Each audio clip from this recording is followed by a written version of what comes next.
Sup, nerds? Nerdlingers? What's going on? We were listening to video game music for little guys with little brains. And that's what I am. I'm a little guy with a little brain. Where am I? There I am. Hello! Hi. Welcome! It's me! I'm back. We're gonna watch Anime Matsuri 2026 Vic Mignogna Panel Day 3. That's what we're gonna do today.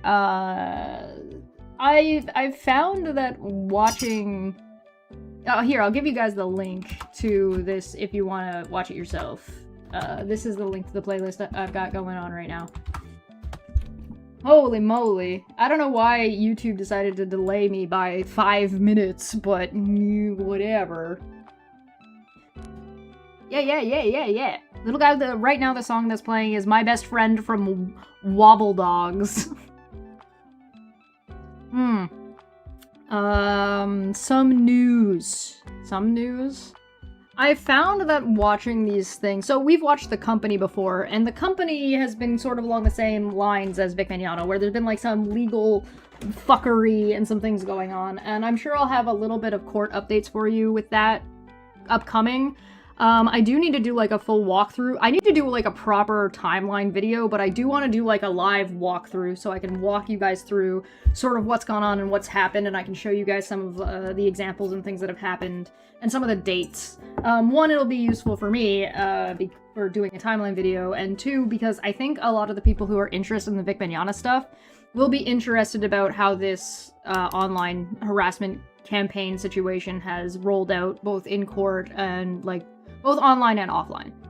And I'd like to kind of introduce the Vic Mignogna people, or who have been following the Vic Mignogna situation to this, because I think it'll give them a little bit more solace in that courts are in fact moving against the kind of behavior that Vic Mignogna's fans engage in at his behest. Right? So if you're somebody who's been harassed by, like, Vic Mignogna fans, whether they've like doxed you or whether they've like gang stalked you or been like online giving you a hard time, there are legal ramifications for things like that, and the court, but it's an evolving court situation. And so I'd like to sort of introduce you guys who follow the Vic Mignogna situation to this other case, because I think it might, one, make you feel a little bit better about the situation, two, I think it would interest you. I have found that watching this kind of shit alone is torturous. Like, oh my god. Sitting and just listening to Vic Mignogna be an absolute fucktard is so goddamn, like, mind-numbing that I just don't have the...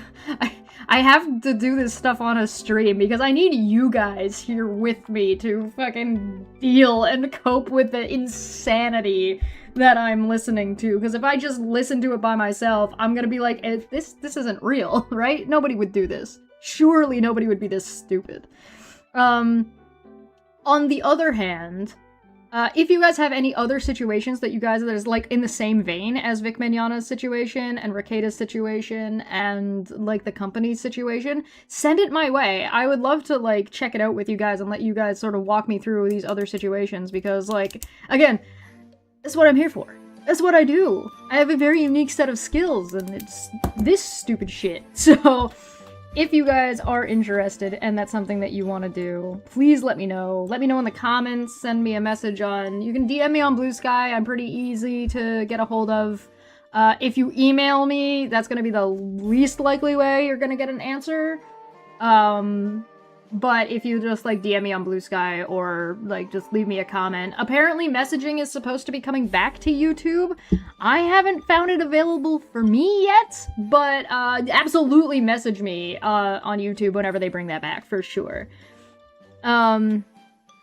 What did Vic Mignogna say yesterday? Okay, so the first day was him talking about how he met his wife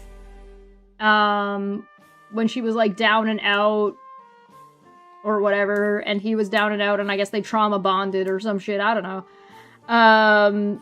He talked about how he did a movie when he was a teenager at the senior in high school, where he went to Israel or some shit. Then the next one was titled, Why Can't We Just Get Along? And the first thing he did was bitch and moan about people not wanting to hang out with him. Surprise, surprise, because he's a fucking loser. And the next one we're gonna look at is, Mic Dropped. Again, special thanks to the person doing the filming here, which was Goofy Otaku.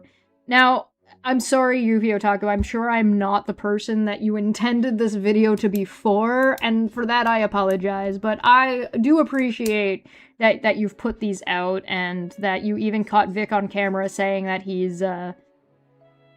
wants this stuff to get out there, and everybody needs to see it in his preaching nonsense. Alright. Why is Vic privy to / care about the other person's contract? Because the other person, he claims that somebody told him that the other person told them through their agent, so through another person, that they didn't want to be around him. That's what he claimed. That's why he cares. The IT team at Anime Matsuri really needs to get their shit together. Like, the whole... everything about Anime Matsuri needs to get their shit together. Like, from what I've seen about Anime Matsuri, maybe I'm wrong, but from my understanding, you'd be better off with just shutting the whole thing down and starting fresh, and just make something new. Because, like, it has a bad reputation, it doesn't get good PR, it has, like, the people running it aren't well liked, the guests that they get are sketchy at best, like, it's not a good scene. You know what I mean? And, you know, props to them, I guess, for trying, but yikes, guys. You might just be better off just shutting the whole thing down and getting some new people to run it. Alright. Q&A panel. This is titled, Manya. I hope you had a good, stream, Manya. I wasn't able to come by. Unfortunately, I was busy doing some other stuff. And, sorry, what did that say? Objection double hearsay? Oh my god, the level of hearsay is just not even, it's very funny. Alright. So, let's, shall we dive into this? Shall we get into it? Anime Matsuri Day 3. I'll definitely watch it later, though, Manya. Shut up! I have every intention of watching it and picking up the replay. I'm gonna sneeze.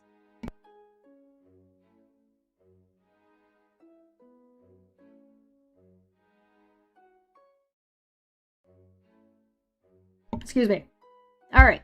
Yeah, everybody who's on the Discord, looks like we're going to be trying to make a move from Discord onto Stoat. So I will talk about this a little bit more on Monday, since Monday's our chill day. So if you want to come and hang out and just chill with me, Q&A with me, whatever, that'll be on Monday morning, Monday afternoon, give or take. But yeah, it looks like we're going to be moving to Stoke. So if anybody's interested in checking that out, feel free. I'll be building that over the weekend. Okay, let's get into this, shall we? Let me pause. Little guys with little brains. All right, I'm concerned that this is titled Mic Dropped, because I don't know if he literally just dropped his microphone and it ends up being a big deal, or if he supposedly said something super whoa. But alright, let's go. I'm dying to know what's in there myself. Okay. Let's see. Anybody a Sonic the Hedgehog fan in here? So he's just giving stuff away. You are out of the running, my friend. Hide the Naruto box, quick.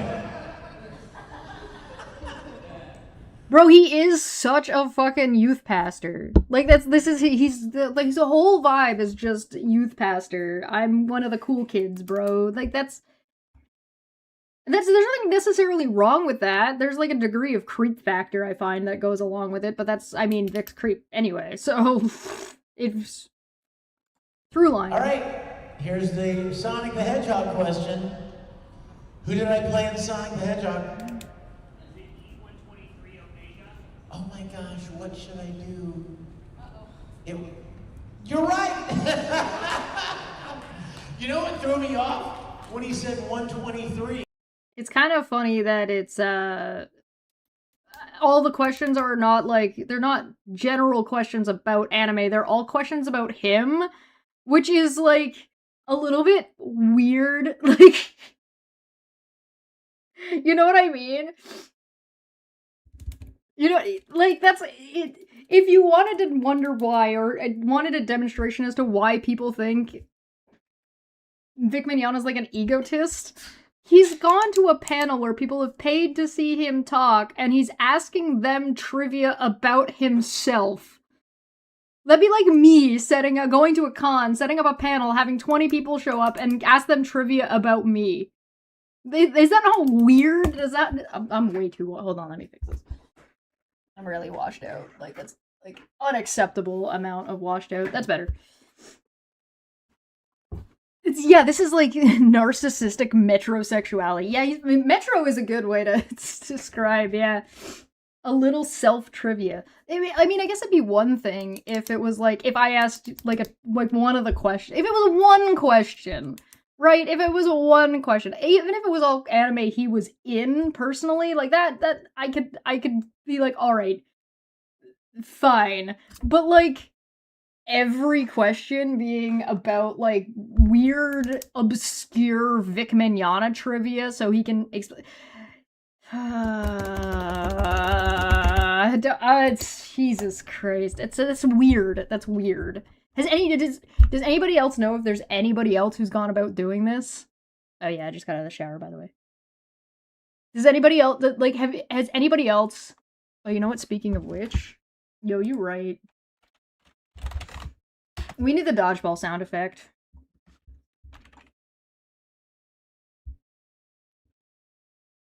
Well, that's all about him all the time, right? All about Vic all the time. We're putting on the dodgeball sound effect. It's necessary.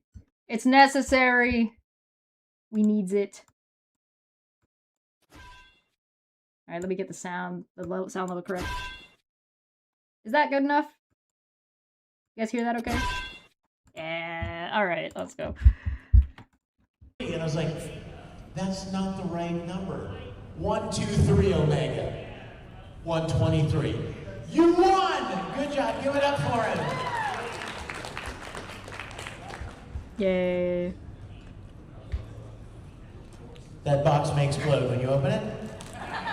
Not my fault, I didn't pack it. Just kidding. Okay, who's going to start us with a question about anything on your mind? I know you have questions, and I am happy to talk with you about them. Yes, sir. Oh my god. Awesome, by the way. I disagree, for one. I don't think Vic Mignogna is very good at answering questions. He's happy to talk at you, which may or may not end up with a question getting answered. I had you sign my belt for the 5th time the other day. Oh my god, I didn't even recognize you. Okay, so he has this Full Metal Alchemist belt, and yesterday he came to the table and he took it off. Of course, people who don't know are like, what's happening? This guy's taking his clothes off right here in front of us. Oh, what's going on? And then he spit it. Yeah, I had the expression too. Thanks for outing me there. And he turns it around, and it was the 4th time. I've signed his belt 4 years now. And I told him he's going to need to put on some weight and get a bigger belt so that I can sign it more times. And he's like, no, next we're moving to the coat. Exactly. That seems okay. Shows how much he cares about his fans. Yeah. I mean, to be fair, they're in, like, a costume now, so, like, maybe whatever, but yeah, I don't think he cares. I feel like, especially if this is somebody who comes every year to get signed, the same thing every year, and he doesn't recognize them the following day at his panel that's all about him.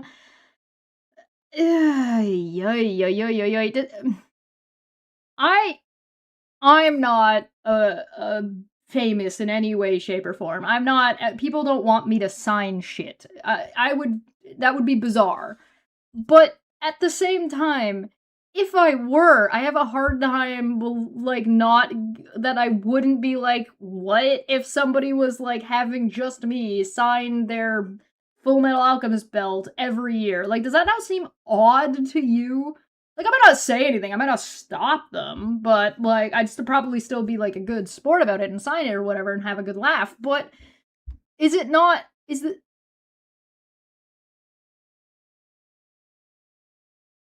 that not, like, odd to, does that not come off as strange to anybody else? Maybe 2 more? Okay. 3 if we stretch. The belt or my signature? Grab the other the belt. Okay, what is your question? Like, it makes sense to me if somebody's like, oh, I want the whole cast of Full Metal Alchemist to sign my belt, so I bring my belt to these cons, and I have to go specifically to this one to go get Vic because he's a fucking weirdo who got kicked out. So, like, I can get that. I can understand that. Or if I want the whole cast of Dragon Ball Z to sign my shirt that looks like the Kakarot gi or something like that, right? I can get that. I understand that. But, like, to just have one person's signature all over one piece of merch, so much so that you then move on to another article of clothing, seems like a bit, that seems a bit much. It seems like, why? That, like, I would have questions. I took a nice photo of it. I was wondering if I could get that somehow. Oh. You know what? I'm gonna plan to post it, so you'll be able to get it. I've had a lot of great experiences this weekend. Anime Matsuri. So he's gonna post the picture that he took of that guy's belt and then expects that guy to go get the post, print it off, and come again to get it signed. That's the answer. Ugh. Matsuri is always a great event. And you know what? It's been a little smaller this year, as I'm sure you all have seen. But you know what? Somebody said to me, you know, it's down a little this year. Well, look around. It's down everywhere. I don't mean the convention, I mean the world. The economy is straining a little bit right now with what's going on. The economy is straining a little bit right now with what's going on for that guy I supported and voted for. You know, the pedophile in chief that started a war in Iran. Okay. It happens. Understatement. It's just life, the ups and downs. But right. It happens. It's just like, no. No. Why did you bring this up? The question was, could you sign this thing? And now he's going into some diatribe about, guys, Vic's talking about his numbers. I have the biggest numbers. I have the largest numbers, the biggest turnout at any convention you've ever seen. Believe me, I have the best cons, the best con runners. Right now, people are not spending as much. They're not going to as many places. They're not doing as many, you know, kind of fun, extracurricular things. So it stands to reason that the convention and restaurants, places, entertainment places. Okay, if you want to know why, Vic, if you want to know why the restaurants industry is doing really poorly in a large portion of America, it's us. It's the Canadians over the summer not traveling to the United States. If you're curious about that, I have talked about it not too long ago. You can go and check out a live stream from a little bit ago where we specifically talked about, like, 40% of tourism lost in was it Minnesota? Play places. Yeah, he's talking about the climbing jungle gym parts of McDonald's. Clearly. Oh my god. Vermont, that was what it was. Yes, Vermont. 40% of tourism. There's been a 40% drop in tourism in Vermont because the Canadians aren't traveling to spend their money in the United States. This is not stuff that just happens, by the way. It's not just life. It's there are specific things that are happening geopolitically that are causing strife, and it's a lot to do with the fucking guy you voted for, Vic. Places, everything is down. But that's just fine. Because Is you're it? here, and I'm glad you're here, and it's still a great weekend. It is not fine. It's going to be okay in the long run, overall, but holy shit, no. To see you guys. Question? Yes. What's your favorite character from Star Trek? Oh, no. Yeah, no.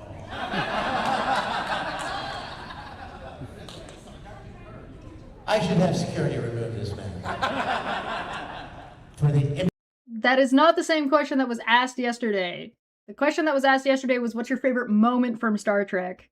Now somebody's asking what's his favorite character. impudence of asking a question so obvious. Captain Kirk. Captain Don't Kirk. say besides, there is no. What do you... I wonder why. Is it because Captain Kirk is like a fly by the seat of his pants, gung-ho like space cowboy who just fucks anything that walks and has blonde hair? Is that why? I bet you his reason for liking Captain Kirk is incredibly shallow. No other character but Captain Kirk. No, I don't like Data. I like Brent Spiner, but I don't like Data. No, I'm just kidding. No, Why? Captain Kirk's my boy. My boy. Question? Yes, sir. Really? Of all the things he could have gone on a diatribe about, he doesn't explain why he likes Captain Kirk? Because the answer is incredibly shallow. I don't know if you've noticed anything that he's touched on that could have, like, some kind of depth to it. Things that he fucking brings up, like, fucking geopolitics and the state of the fucking world. And he just says some, like, platitude. It's fucking ridiculous. Is attendance dropping at his presentations as the con goes on? I don't know. I didn't get a good enough look at the room, but I wouldn't be surprised. Can you talk about the relationship between Obito and Kakashi and how that goes? Can you talk about the relationship between Obito and Kakashi and how that goes? Because Kakashi is probably one of the few characters in anime that kind of mirrors my own life with key events. What? So excuse me, sir. I have some other questions. Would you like an invitation to my stream? I would be fascinated to hear how. I'd be fascinated to hear how Kakashi and events in Kakashi's life mirror your own life. Can I get hands in the chat? Because I know there's a lot of you that probably are not anime fans and have not seen Naruto. How many of you know who Kakashi is? And then how many of you know a little bit about, like, Kakashi's life, like the character? Because that's a crazy statement. Okay, Athens knows. Is there anybody else who knows Kakashi?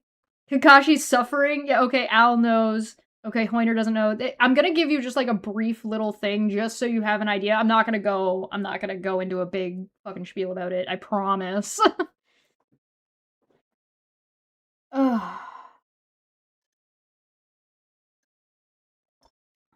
Okay, so Kakashi, when you meet Kakashi at the beginning, he's like a sort of mellow, kind of down-to-earthy sensei that likes to mess with people. And then by the time you find out, like, what's happened with him and his relationship with Obito is that they should have been or were best friends, and Kakashi's eye is Obito's eye, and he thinks that Obito is dead, and Obito thinks that Kakashi killed their other teammate of the 3 teammates, right? So they sort of mirror and kind of do a, oh, look at how similar this is between Naruto and Sasuke, blah, blah, blah, except it's not, but whatever, it's fine. I have my own issues with the Naruto writing. Regardless, Kakashi you guys... Events in Kakashi's life. Am I wrong in thinking like that saying out loud that the events in Kakashi's life mirror your own life is like a baffling thing to say? Because like Kakashi's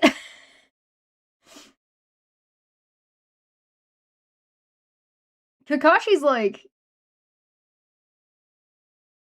got like Kakashi was part of like a super special secret black ops force at like the age of 12. Like he was like fucking murdering people like from the shadows, like, you know, a ninja, like at an incredibly young age.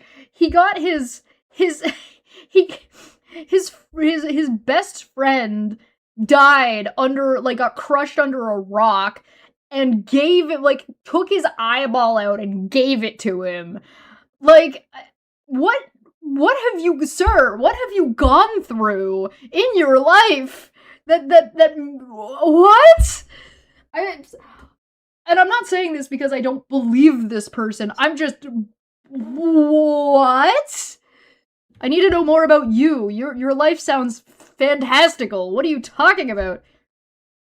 I don't mean fantastical in a good way. I mean fantastical as in, like, that's what? I need more details. Give me the tea.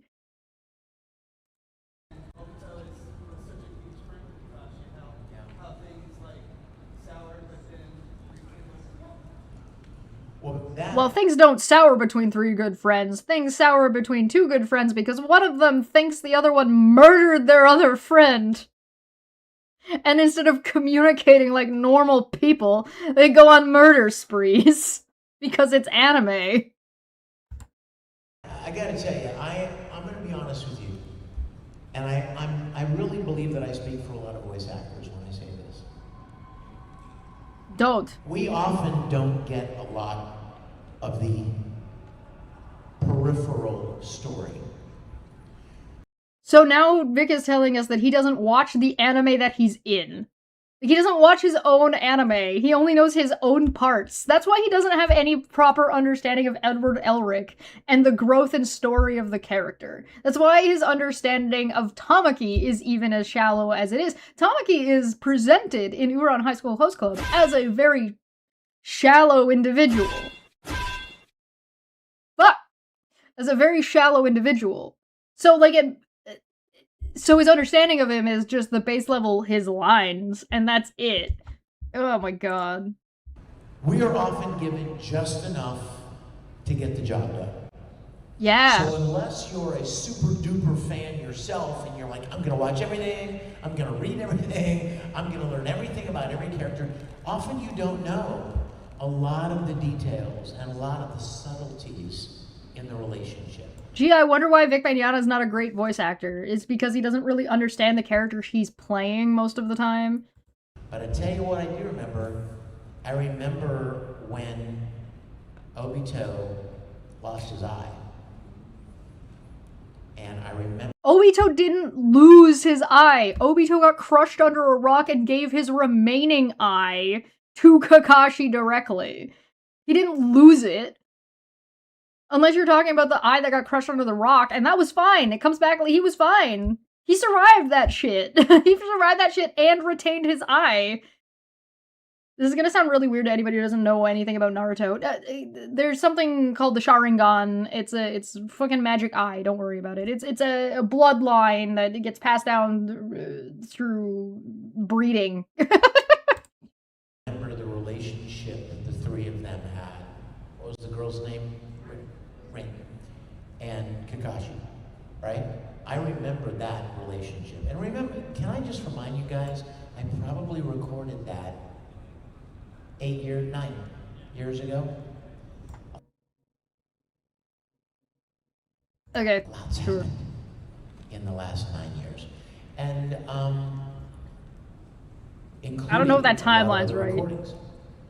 He doesn't know, and he doesn't remember. He doesn't know, he didn't watch it. He doesn't know Kakashi's story. He doesn't know Obito's story. He doesn't know Rin. He doesn't know the relationship between the characters because he didn't watch it. The end. And also, unlike like a stage play, if you're in a stage play, you memorize your lines, right? And if you memorize them and you do the play several times, you'll remember. Oh no, the microphone battery died. Oh no, what a shame. Oh gosh, jeez. If you turn it off and on, it gets a little extra juice, but let's just see if this one will. I hate you. Yep. I love you. If you do a stage play and you do it many, many performances, you spend months rehearsing that play, right? And sometimes for years after that play, you remember those lines. Not so with voice acting. All he's doing is making excuses as to why he doesn't know the answer to the question that was asked, because the question is deeper than I think it should be expected for a voice actor to handle. If somebody comes to you and tells you that this character mirrors my own life, so can you elaborate on this character's relationship with this other character? And it's a character based in like massive amounts of trauma. Maybe not the greatest question or a very fair question, but the fact that he just doesn't know and he's just coming up with arbitrary excuses as to why he doesn't know is like, just say you're not a fan of anime and you don't watch it, dude. It's not that difficult. Or are you worried that that's gonna bother your fan base? Guys, do you think that Vic Mignogna's fan base knows he doesn't watch the anime that he's in, or any other anime for that matter? Do you think they know? Do you think they've noticed?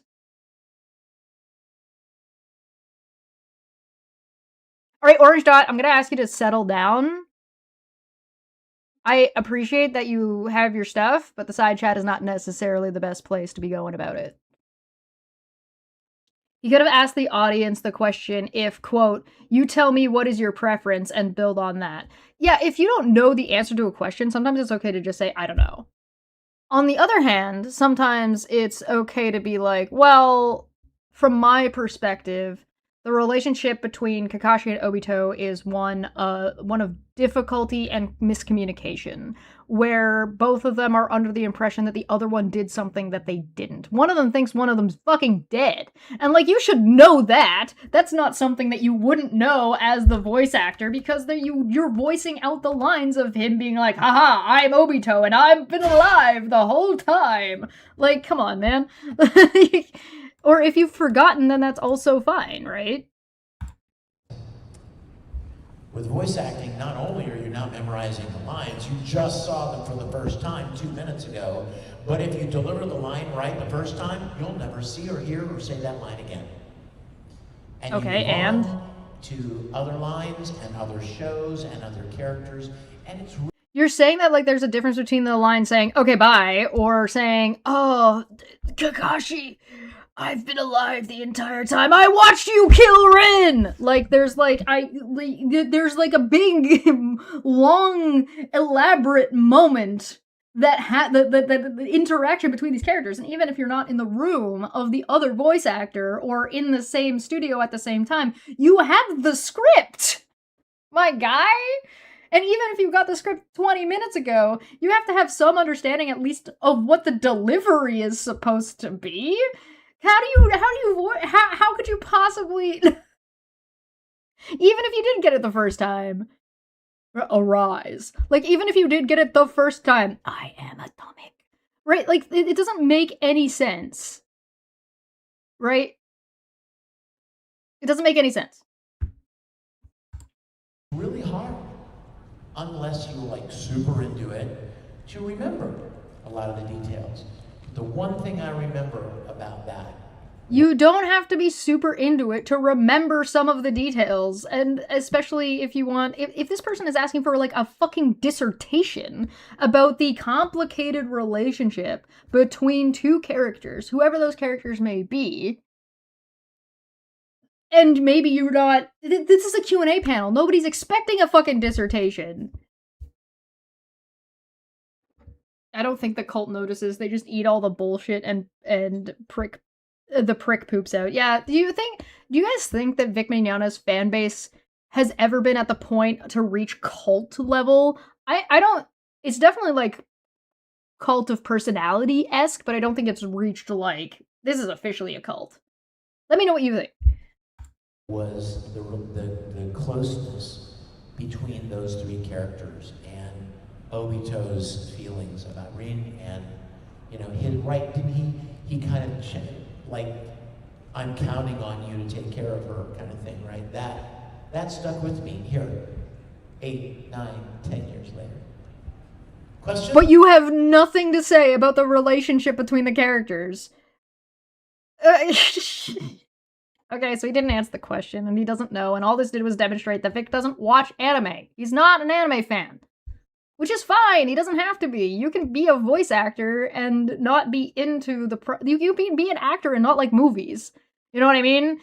Some actors avoid movies that they've been in, and they're like, no, I can't cope with that. And that's valid, that's fine. But like, Vic doesn't watch anime. Remember the last 2 days we've been watching this, and I've been like, hey, I think somebody really needs to ask Vic Mignogna what was the most recent anime he's watched. The reason he doesn't know about any new anime is because he's not in any of them. God damn it. I don't know about cult, but they definitely meet some of the criteria on the bite model. Oh, definitely. Most groups of any variety will hit some of those, but the parasocial aspect is pretty bad with him, in my opinion. Atlantic, hey, good to see you.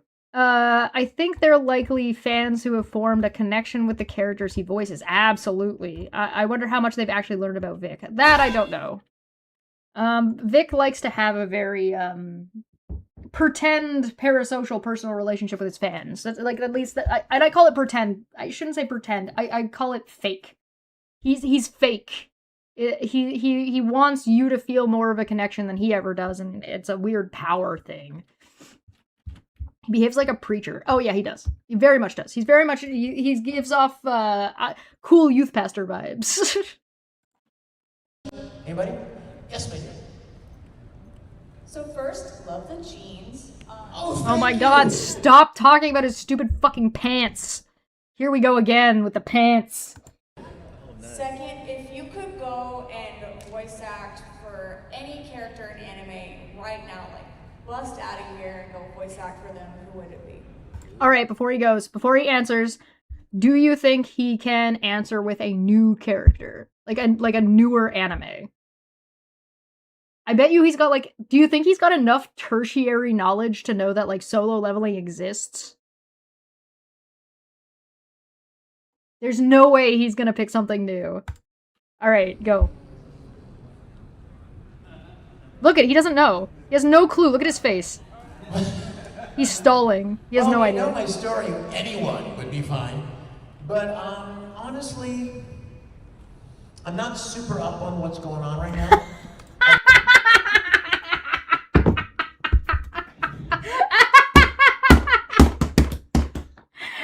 I called it. Na, na, na, na, na. Confirmation. He don't know shit. Wonderful. Confirmed prediction. Cheers. Hey, I should go get a drink. All right, let's go. I've had several fans write me about different shows. They're, oh, you should play this character and such and such. Well, not likely.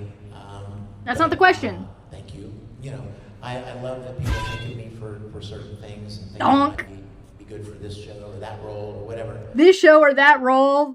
The question was if you could pick a character that you could leave and go play right now, what would you play? And the answer is, I don't know, I don't watch anime. Yeah, there's the mic drop. I'm the one with the mic drop. It was me. Alright, so if any of you guys are struggling with any Vic Mignogna fans out there, they're giving you a hard time, first off, send them my way. Or send me their way. Let me know. I'll go check it out. I'll go look and see what's up. On the other hand, also, just tell them about how Vic doesn't watch anime. The timestamp on this is 8 minutes and 20 seconds. 8 minutes and 20 seconds into Vic's Q&A panel, mic dropped, charge, AM as in Anime Matsuri 2026. And if you start at like roughly the 5-minute mark, you start at 4:30 and watch 4 minutes.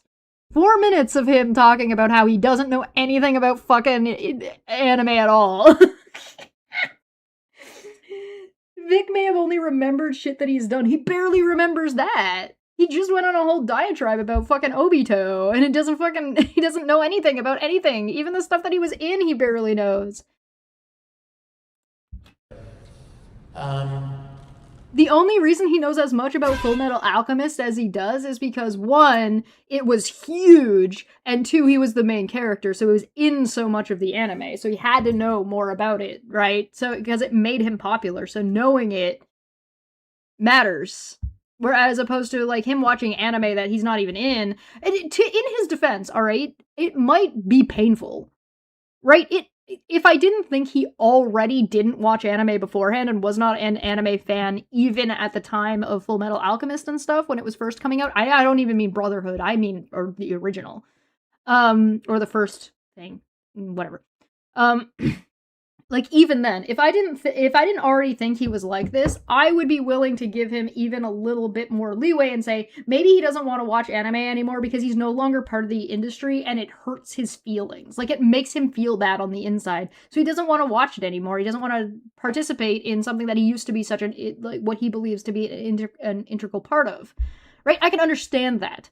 It's like, so does somebody who broke their leg figure skating want to watch other figure skaters? Like, I can get that. I can understand that. Except that falls on deaf ears for Vic because he fucking didn't know and doesn't understand anything about anime in the first place. Had things gone differently in my life, I expect I probably would have been in Demon Slayer and Jujutsu Kaisen and, you know, a lot of these shows. I expect I probably would have. But hey, didn't happen.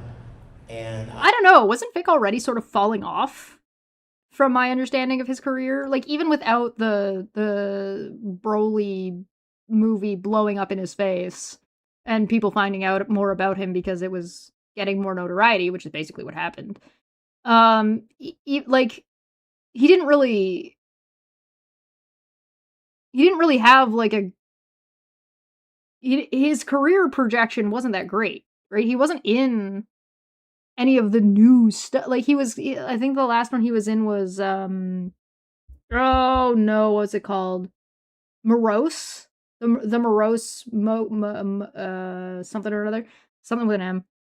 And he got dropped from that project. And he was one of the main characters, admittedly, but that wasn't exactly like a big shonen, you know what I mean?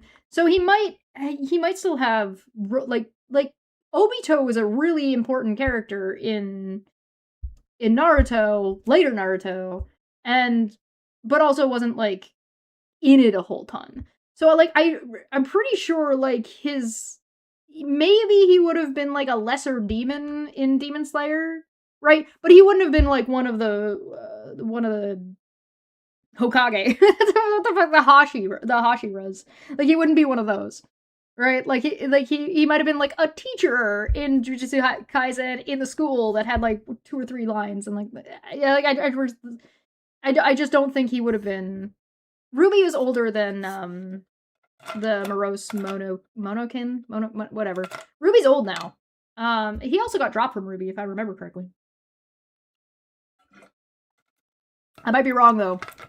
I thought Rooster Teeth before. I mean, Rooster Teeth is disbanded now, but I thought that.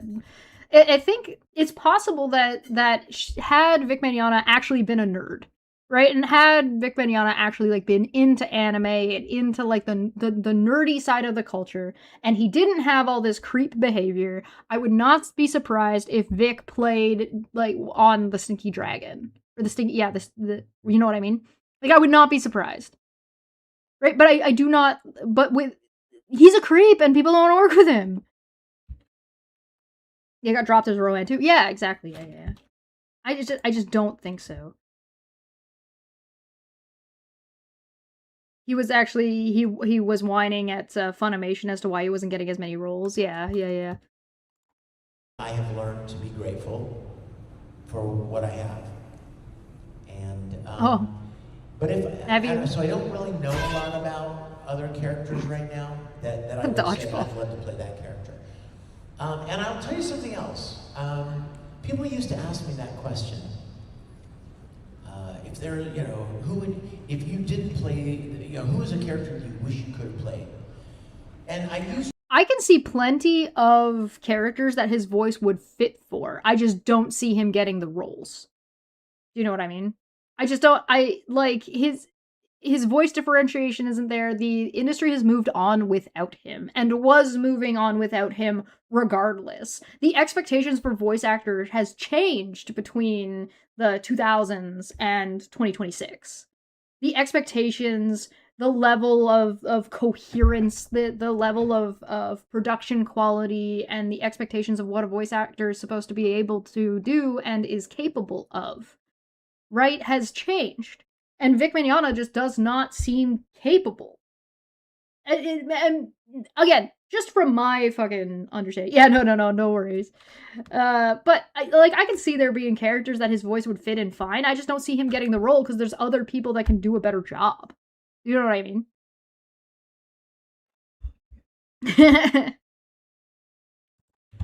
To answer it, and I used to answer it honestly. I mean, just genuinely. Whoa. I would have loved to have played this guy or that guy. But then one day it occurred to me that if I was That was crazy. I don't know what just happened or what that looked like on the outside, but my whole computer just went. Wow. So I might have to just bear with me for a moment while my computer settles itself down. I don't know what that was about. That almost seemed like a power surge. wasn't careful, Wacky. you might think I was dissing the person who did it. I can't pause it right now. It's just broken at the moment. If I There we go. Okay. I just have to give my computer a second to catch back up. Please hold. Please hold while my browser fucking figures out what the hell it's doing.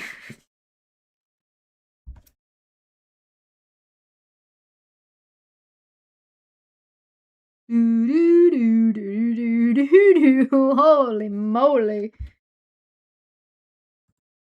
Oh no. Uh-oh. Uh-oh. Uh-oh. Oh no. My whole all my browsers might be frozen. Where did my Google Chrome go? My chat is gone. That's crazy. What the fuck? I can't see what you guys are saying. I can't see nothing. Okay, that's fine. Go away. I don't need to restore that. That'll reset. Oh, there we go. Hi. Okay, I can see Fitz now. Hi. Help. I'm stuck in a box. I've been abandoned by technology. Oh no. I might have to just close these and reset them by the looks of things. Hold on. Yeah, my computer ate shit. Hold up. It's okay. I'm a tech genius. I know how to do this stuff, unlike some other people that don't know how to do this stuff. We're gonna close that down. There we go. Why do I have a bajillion notifications on fucking Discord? What are you guys doing to me? What are you guys doing to me?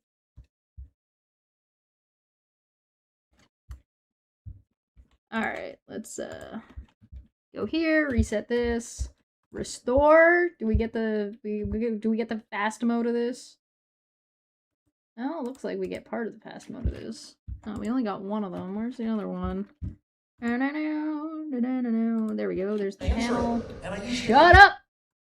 Shut up! So I'm just gonna put this back a little bit and reset it for you guys. Miscues. Dubachi. Brain? There we go. Oh, live production.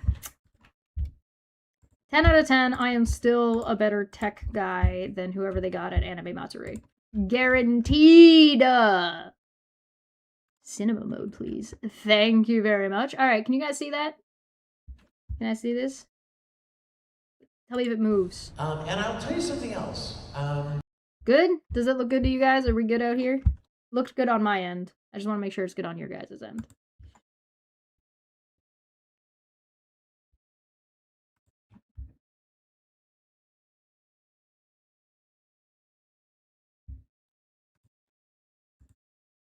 Chat, is chat moving?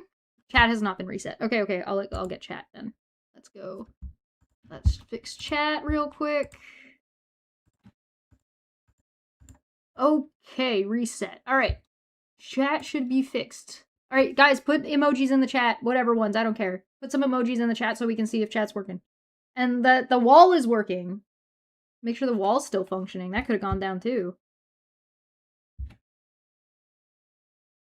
Oh, nope, wall's still good. Hey! Hell yeah! Okay. Perfect. That looks like it's still going. YouTube side looking good, okay? Alright, sounds like you guys... Looks like you guys can hear me okay. Vic was audible. Alright, I think it's fixed. I think we're good. That was wacky, man. My whole computer just went... And then vomited a little bit. Alright, let's go. Thank you so much. Thanks for sticking with me for that drop of whatever the hell that was. Let's continue on our adventure. People used to ask me that question. If there, you know, if you didn't play, you know, who is a character you wish you could have played? And I used to answer it.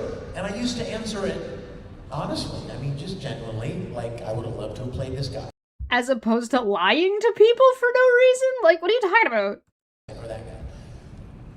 But then one day it occurred to me that if I wasn't careful, you might think I was dissing the person who did play the role.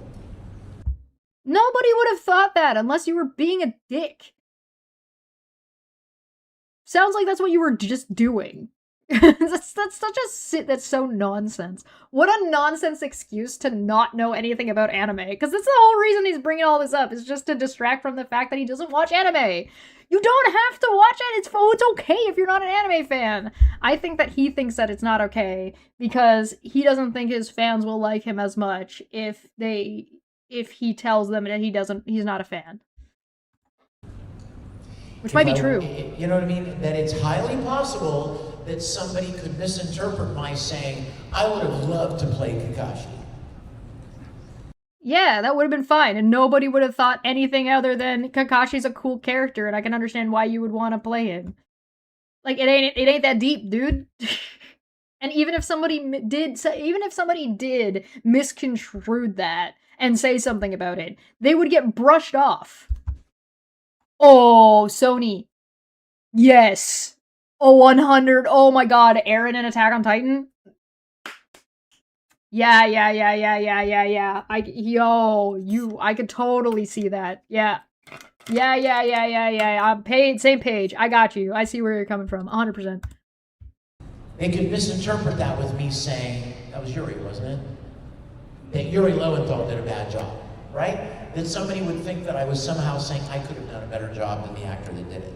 You know, so you could say something and somebody could totally take you out of context and say you meant something you didn't actually mean, and that was so unacceptable to you that you just decided to fucking not answer the question anymore. That's absurd. That's absolutely absurd. This is such a weird excuse. Hear me. That has never been my heart. That would never be what I would be saying.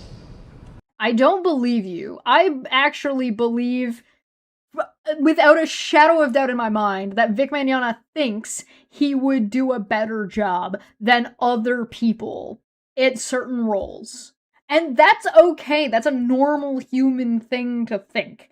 But the thing is he would not he would he would have to, like, have watched anime to know what anybody else's performance even is. So I stopped answering that question.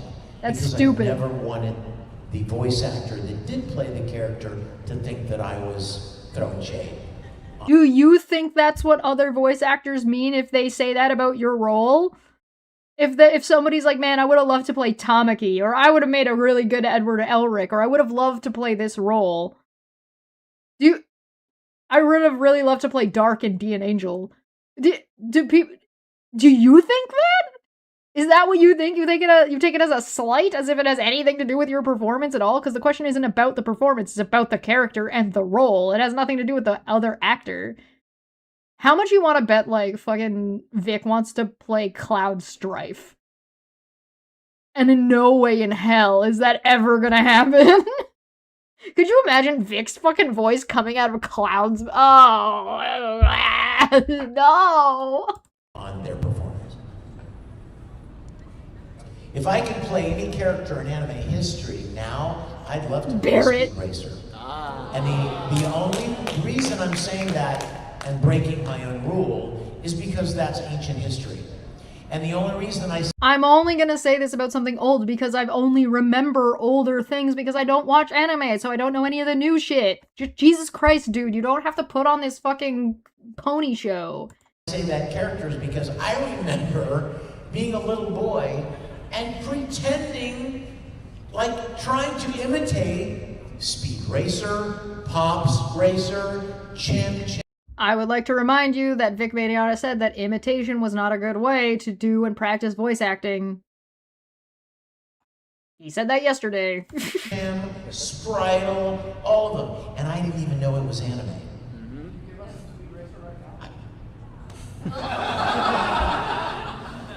I'm trying to remember. It's a long time ago. I remember my friend Wayne and I, we were best buddies. We would go to the arcade together and play Asteroids and Donkey Kong Jr. and stuff. And we would watch Speed Racer. And I remember Pops Racer was like, I built the Mach 5. I know what it's capable of doing. Right? Hey, do you guys remember the episode of South Park with the member berries? And the member berries are basically just taking over the whole town. And the whole thing that gives the member berries power is that they're feeding off of people's like nostalgia of remembering things to make themselves more powerful. That's what Vic Mignogna's doing. He's a member berry. He's like, hey, remember when this? Hey, remember when this? Hey, remember when I was cool and popular? Oh man, hey, you remember this thing? Yeah, you like that thing. Now that I'm saying that, that means you like me now. That's what he's doing. Right? And then Speed Racer was just more kind of intense. I'm sorry, Sprite, you can't come this time. I don't think the Speed Racer movie would have worked without John Goodman. Yeah, I remember. Yo, can you guys put the grape emoji in a bunch? Because I just want them to fly all over the screen. I just think it'd be really funny. Does it work? Grapes! Yeah! Yeah, I did it myself. It's fine, Orange. It happens. It's gonna be dangerous, you know? We wanna come with you, Speed!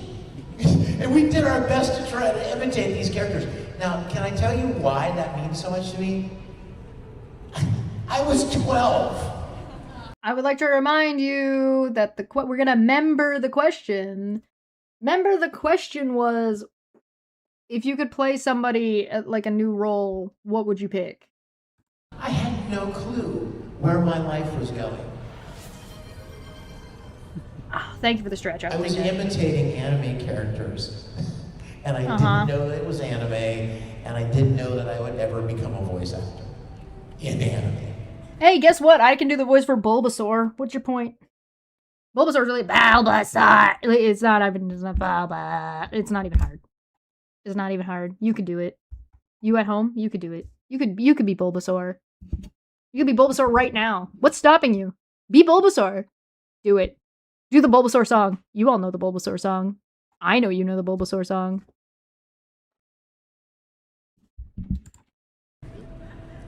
And I know I've probably told this story before, so I'm going to apologize to you that have heard it, but it's a relevant story. Many years ago, The grapes are the member berries from South Park. The anime industry decided they wanted to create the first annual American Anime Awards. And it was to celebrate English anime. It happened in 2006, maybe. And I was nominated for Best Actor for Full Metal Alchemist and Macross. Anybody remember that one? For those of you who don't I remember liking the music of Macross. know, Macross is basically Robotech. Yeah, Robotech that's was fair. Macross. It was just with different names. They just changed. Rick Hunter was actually Hikaru Ichijo, and I played him. So I was nominated for these two characters as Best Actor, and Crispin Freeman was nominated for something. And Oh shit, Renegade said they just got an alert on their phone about wildfires in their area and not to use barbecues and stuff. Yeah, be careful, man. Good luck. Stay safe. Johnny Bosch was nominated for something, and somebody else, well, I can't even remember everybody. But so we were all nominated, and what they did was they had the fans vote. There were like 10 people that were nominated, and then they had the fans vote online and narrow it down to like the top 5. And then they had a big gala event. Gala? I have never heard anyone pronounce gala, but okay. It's anybody, can somebody, is that a pronunciation, is that a common pronunciation somewhere? I'd be curious to know. Like the Oscars in New York City. And all the finalists were flown there. I mean, black tie affair. They tried to make it, you know, as much like the Oscars as they could. In fact, they even had statues, gold statues, and it was like a mecca. It was really a cool statue. You can tell he didn't get one. A round base, just like an Oscar. It probably wasn't gold either. It might have been gold spray painted. It's in my studio right now. So, you just totally blew my Oh, mind. he did have one? He won? Boo! So I went, right? Boo. I went, and I was excited, and we have assigned seats. So I go into the studio, and I sit down. Where's my seat? 14. At least we can see how empty this place is now. Pretty exciting, isn't it? I mean, we're all sitting around, you know, talking to each other, you know, all of the other voice actors that I knew that were there and stuff, and people in the industry that I didn't know. Hold on, I'm gonna fact check him. Vic Mignogna, Anime Best Actor Award. He wouldn't tell the story if he didn't win. Hold on. Vic Mignogna dubbing Wikipedia. Alright, let's see. Oh, hey, there's Travis. Blah, blah, blah. Full Metal Alchemist. Okay, here we go. The most famous notable being Edward Elric from Full Metal Alchemist series, for which he earned the American Anime Award for Best Actor in 2007. There you go. The end.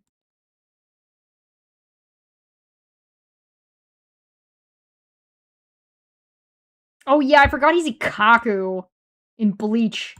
It's almost like I kind of stopped watching anime and dubbed because I didn't want to have to fucking listen to this guy. Alright. Like this guy. Spoilers. Hey man, how are you? Pretty exciting. It's an older gentleman. I don't know who he is, but we're just chatting.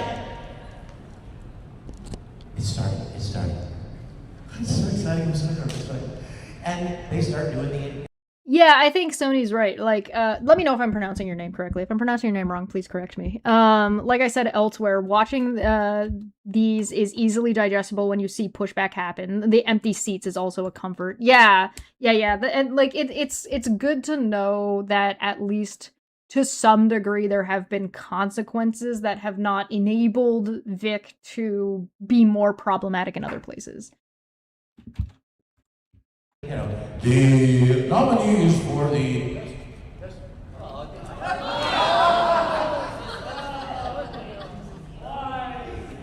The nominees for the best packaging, the nominees for long form anime, right? Finally they get to this category. And I mean, to be fair, Full Metal Alchemist was incredibly popular. Incredibly popular. So it does not surprise me. It wasn't it ranked #1 for a long time, too? I might be wrong. now, the Lifetime Achievement Award. This man No, is Gintama. responsible for hundreds of voices in many of your favorite anime. Most...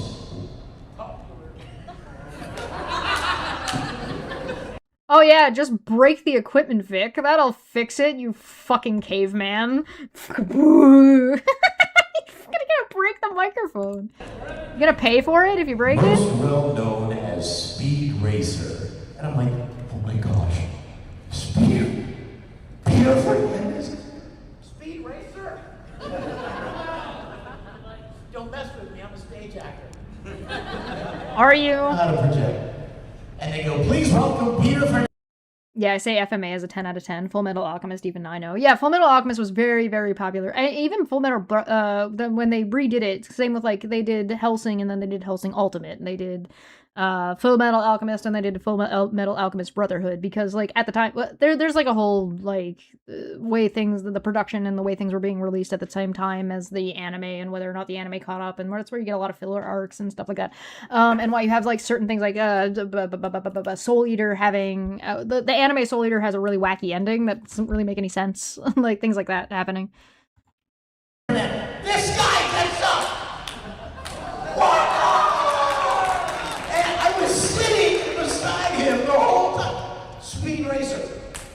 The guy that I, you know what I mean?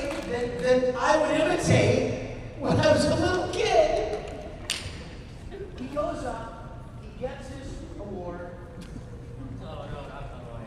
Goes and gets his award. I'm just going to go back and forth between these two mics.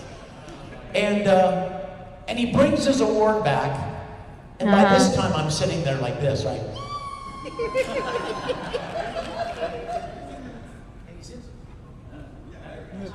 I got you. He sits down beside me, and I'm like, he's showing me his award. And the whole time, Did they not charge the microphones overnight for the next day? Like, what the fuck is going on? I'm thinking, this is surreal, right? Finally, they get to the best actor. Cursed? Hopefully I got it right. Like, let me know. Category. From Blue Sky. I got you. I won. And I went up on stage and got my award and thanked everyone and went back down and sat in that chair, and Peter's like, let me see your award. And I showed him. How surreal is that? Why Isn't is that he crazy? telling this Like, story? A 12-year-old kid imitating an How anime did- character. How did we He's now get here? sitting in a theater in New York City. I will remind you again that he's saying that his start in fucking anime is not, like, as a voice actor and doing imitations was something he advised people not to do. Receiving an award. Which could be valid if he validated it. Beside the man who played an anime character that he imitated when he was 12. One of my favorite memories of my career. That was one of my favorites. Nobody asked. That wasn't, I don't even know how he got here. Question. Hold on one second. Hold on. Yes. You and Johnny, you guys did an unbroadcasted version of Yu-Gi-Oh! Zexal. What was your thoughts on that? Yeah, we talked about that yesterday, right? You guys were in the panel We did talk about Zeal yesterday. yesterday. Yeah, that I was so excited to be. I think the shaky cam gives Vic more acting range than on his own. That's funny. To play a role in Yu-Gi-Oh! I mean, Yu-Gi-Oh! Is one of those shows, right, that kind of brought anime into the mainstream. Pokemon, Digimon, Yu-Gi-Oh!, Dragon Ball, Beyblades. Yes. I was wondering if he was going to say Beyblade. And so when Yu-Gi-Oh! Zexal, I thought it was the greatest thing ever. I was going to get to be in Yu-Gi-Oh! Zeal. I'd been in Pokemon, I'd been in Digimon, I'd done Pac-Man, I'd done a lot of the iconic things, but... Wait, who the fuck was he in Pokemon? Hold on, like, it doesn't surprise me because it's all, like, the same studio, and it's all, like, like Jesse, and so who the fuck was he in Pokemon? Hold on. Let me go get it, Pokemon. I'm just gonna, who the fuck was he in Pokemon? I swear to God, if he was Bulbasaur, I'm gonna be pissed. Voice actor for the English language dub of the Pokemon series and the I Choose You trilogy. Who was he? Joined the animated series during Pokemon the series Black and White, voicing several minor roles before getting his most notable role of Keldeo during Kyurem versus the Sword of Justice. He voiced Sazo and Senpai's mentor during Pokemon the series XY. Okay, so not alright, cool. Way past my time to care. Alright, let me check Digimon. Who was he in Digimon? Okay. Spirit from Soul Eater. Blah, blah, blah. Yeah. He provides... Oh, he's Matt in Digimon Adventure Tri. And he's Christopher in Digimon Fusion. Okay, yeah. I stopped watching Digimon Adventure Tri really quick. I watched 3 episodes of it and then dropped it. First off, Matt's one of my favorite characters, and hearing Vic Mignogna's voice coming out of him is very personally upsetting. Second off, I don't know if you guys watched Digimon back in the day, or if you guys watched, like, or enjoyed Digimon Tri. I did not like that they just added a new, this is my original OC, please do not steal character, because it was so not fucking necessary. How dare you mention Blade? He is not worthy. Thank goodness he never had a role in Beyblade. Yeah, thank God he wasn't in Beyblade. Jesus Christ. Yu-Gi-Oh! How cool. And then, of course, as you guys know, I was really excited about it. Johnny and I both were very excited about it. And some of it has been released. It's out there somewhere, and I don't know where or how to find it. But it was a great lost media. privilege Very upsetting. to have been a part of it. It was unfortunate. For those of you that don't know, I'm trying to tell you the rest of the story as quick as I can. We started recording it in LA, not realizing that there was a legal battle going on between the company in LA and the company in New York, because the company in New York claimed that they had the rights to dub it. Like first choice of refusal, as they say, rights of refusal. And so we kept dubbing until the lawsuit was finalized, and 4 kids won the lawsuit in New York, so we had to stop recording. And so it sounds like Vic was Vic ever part of like the 4 kids area of anime? Because it seems like not. Like he clearly hasn't been in Digimon or Pokemon until like way later, and well after 4 kids has gone out of business, right? So like, or it got absorbed or stopped being 4 kids anymore, whatever happened. I forget what happened. I remember looking at it at the time.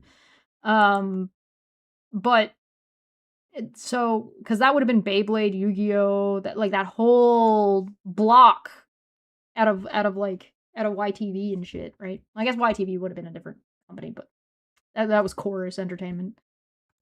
You get what I mean, though. They picked it up and did it up there with their actors. Is this fucker an Inuyasha? Anybody? Yes, sir. First of all, good to see you again. Good to see you, man. I just have a voice request for you, actually. If I can do that. Well, let's see. No, he wasn't. If you don't know what I'm on, Invincible, you familiar with Invincible? No. American, it's right. It's so odd to me how, like, well-known Vic became playing mostly bit roles.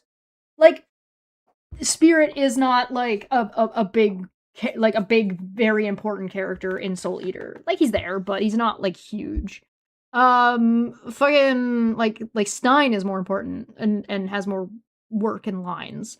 Broly, not that important, not that big of a deal. Fucking the character, I think the character's also name is Matt in Full Metal Panic, is like a bit character, right? But like, so like the only big characters he's played is Edward in Full Metal Alchemist and Tamaki in Uran. Like those are the only 2 like major like main characters. The rest, like Obito is important, but he's not a main character. Obito has like an arc where he's important, and then that's about it. But like, fucking, am I wrong about this? Crazy. I think Vic also did this thing that a lot of voice actors didn't do, and it was go to every fucking con. Right? This man was like at every fucking convention. I guess Dark was like an important character in D and Angel, but D and Angel was such a small, like not a very, like it wasn't a big production, it wasn't a big show, right? But like, I feel like most people don't even remember fucking D and Angel. So like, it seems to me like yes, that Edward mattered and was a big role and a big deal. But that seems to have been, like, the only one. And yeah, he got his big-ass fan base by going to all the cons, right? And, like, doing this. Fascinating. Very, like, it's impressive, is what it is. It's impressive that you could have, like, you get that opportunity, you snag that opportunity, you hold on to it for dear life, right? And that seems to have been what he's done. Which, props. Like, I'm not gonna tell him no. You know what I mean? Like, it's hard. Even when you successfully catch a wave, it's hard to fucking stay on top. Yeah, that's what I thought. It didn't seem like he was part of the 4-kid space. Yeah, not to mention, if you didn't know about Vic Mignogna bullshit behind the scenes, then you would think he's a friendly guy. Yeah, especially, like, early on in the con days, right? Like, early on, you would have never...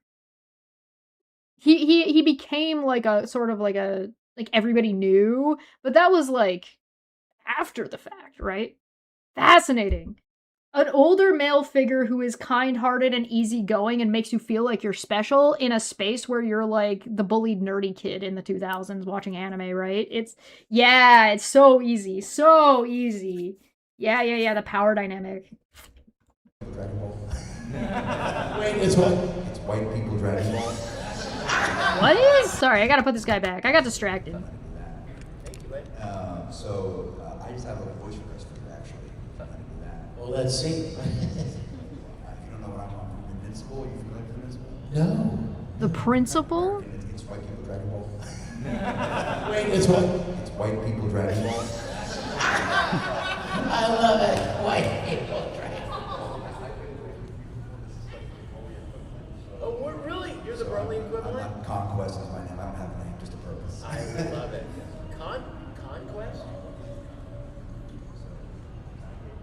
Oh, Invincible. We're just gonna go back and forth. Wait, Vic doesn't... Wait, are we understanding here that Vic doesn't know what Invincible is? Is that... Until we can't do it anymore. Yes. Okay.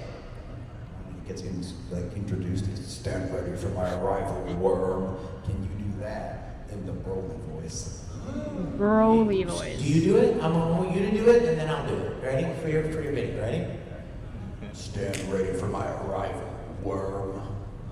Stand ready for my arrival, worm. Not bad. Buddy? Yes, sir.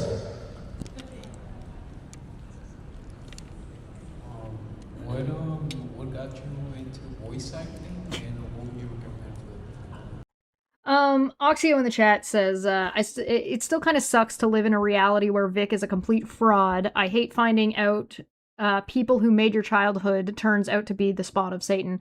Yeah, I'm gonna come over for a second, and let me come here. This is a thing that happens, and this is the whole spiel of, like, never meet your heroes is basically the concept, right? And I feel for you. It fucking sucks. What I would like to portray to you is, don't let somebody being a piece of shit take away whatever you got from the thing, because the thing is independent. What you interpreted from their work is yours, and it belongs to you. Them being a piece of shit is independent. You can separate that out. It's kind of similar to the death of the author. Just because J.K. Rowling's a horrible piece of shit doesn't mean that whatever you experienced reading Harry Potter goes away. It's still yours. It still belongs to you. Now, that doesn't mean you should necessarily be giving money to J.K. Rowling or buying more Harry Potter merch. I wouldn't recommend that. That's a different thing. But whatever you fucking got from reading those books as a kid belongs to you. As an artist, when I make something, whatever you get from it belongs to you, not to me. Vic's doing the opposite. He's trying to tie whatever you got from his performance and production of the whole staff as if it belongs to him, that he gave that to you. He didn't. You interpreted it. As you can see from the way he talks about anime and his lack of understanding of characters, their integration, storyline, he doesn't understand any of these things. And he didn't need to. Because he doesn't matter. So whatever you got from his performances and from the production of the entire thing put together belongs to you, not to him. So don't let shitty people take away things from your childhood that you enjoyed, things that you've learned from, things that you've taken from. Those belong to you. And they don't have any ownership over them. And don't let them have any power over you because you've gotten something from them. You don't owe them anything. They already got paid for that job. Don't worry about it. Also, probably don't give J.K. Rowling any money, alright? Probably just don't. Probably just don't do that. That doesn't mean don't reread your book. I'm not telling you to go light your fucking Harry Potter books on fire. You already bought them, so fuck it, right? Like, you know what I mean? It'll be okay. It'll be fine.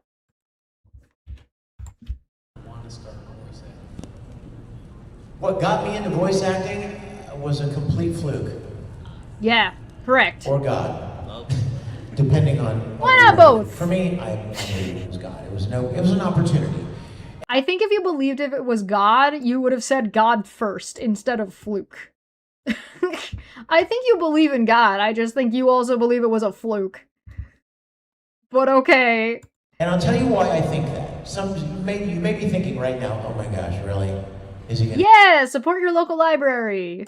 Go religious on us. Yeah, I am. And because I'm not ashamed of that. And it has nothing to do with shame. It has 100% to do with, is this really what people are here for, and does that actually answer the fucking question? My guy, it's called time and place and having tact. Having tact doesn't mean you're ashamed of your faith. I mean, I think by this point everybody knows that Vic is gonna do this because it makes him feel like he's fucking important, but alright. Perfect time to say that if buying isn't owning, piracy isn't stealing. And thank you. And the reason I say that is because there's a certain way you go about doing things, right? What? No, I don't know what that means. There's a certain way you go about doing things. No, there definitively is not. There's definitively is not a certain way of going about doing things. That's the kind of the whole human experience. You can, I can fucking accidentally trip my way into a philosophy paper tomorrow. Like, it doesn't, did I do anything the right way? No. I run a philosophy show and I purposely refuse to read any philosophy. Intentionally. The other people on the show read philosophy. I'm just there to be the fucking in-between. If I read the philosophical paper, it would defeat the purpose of the show, which is to bring philosophy down to a place where people can actually utilize it in the day-to-day life.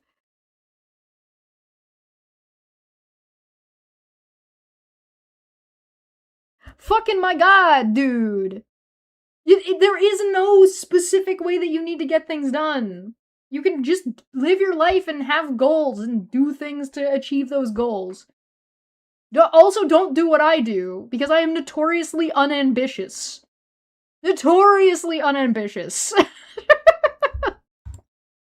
In any job, in any business, there's a way you approach it. Well, I learn a trade, and then I get a diploma, and then I look for a job. Why are you mocking education like that?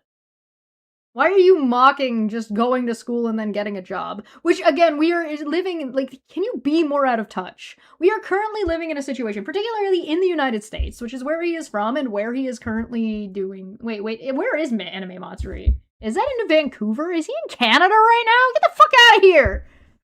Go home! Kick him out! What was I saying?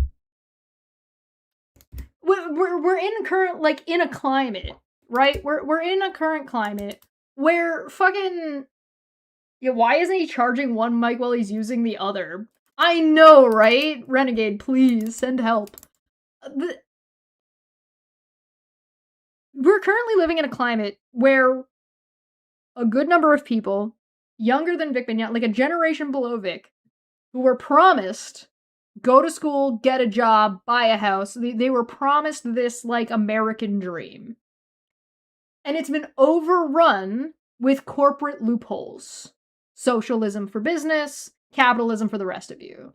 Where they have paid the money in to save things like Boeing, to save things like the automotive industry, and then never get a damn thing back out of it.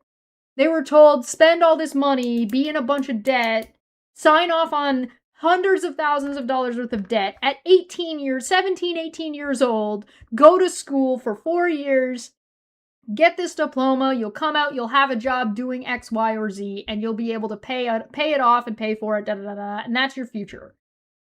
And that is not the case.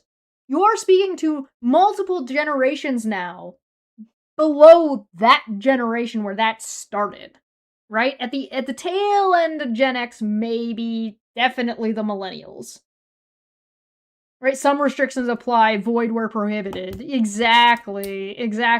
They're not buying this because it's not being sold to them the millennials are not selling this to the Gen Z and the Gen Alphas, right? They're not telling them this.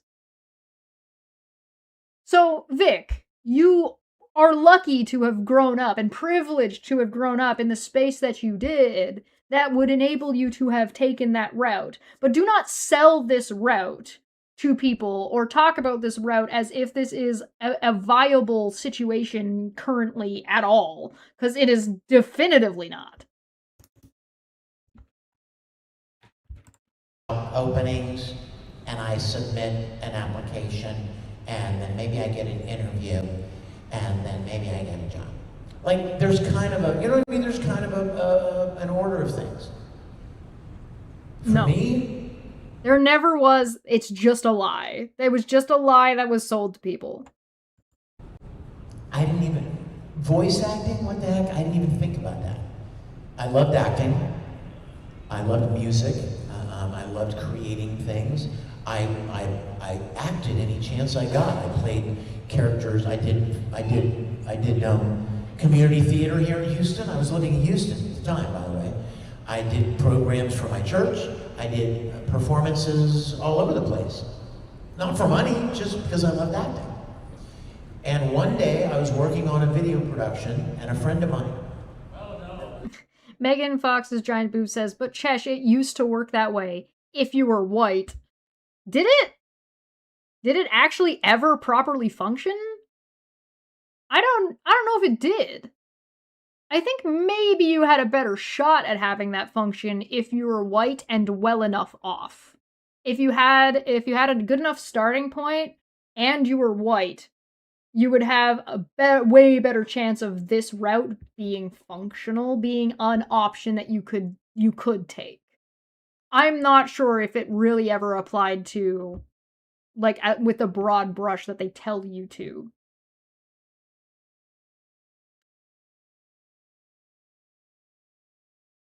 Yeah. Greater question for another day. Maybe we should look into this. We can talk about this another time. That I got it right. Oh, I will be victorious. I will not be denied. A friend of mine that I was working with said, hey, you've got a lot of acting experience, don't you? And I was like, yeah. A lot of good it's done me. I mean, just for fun, right? And he said, you ought to audition for this place in town. They buy these Japanese animated shows and they dub them into English and they're looking for actors. All I heard was, they're looking. Oh, so you knew a guy. You got in through a connection. So you knew a guy. That's the thing I said yesterday. Where having connections is one of the major things that you need to do a job. Even if you're trying to do YouTube.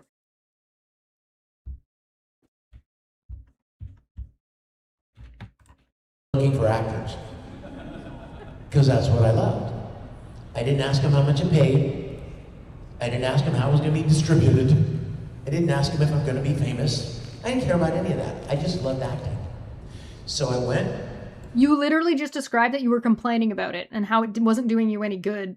Therefore, what does that mean then? You were doing acting and it wasn't doing you any good, meaning what? It wasn't making you any money, it wasn't getting you any gigs, it wasn't getting you a job?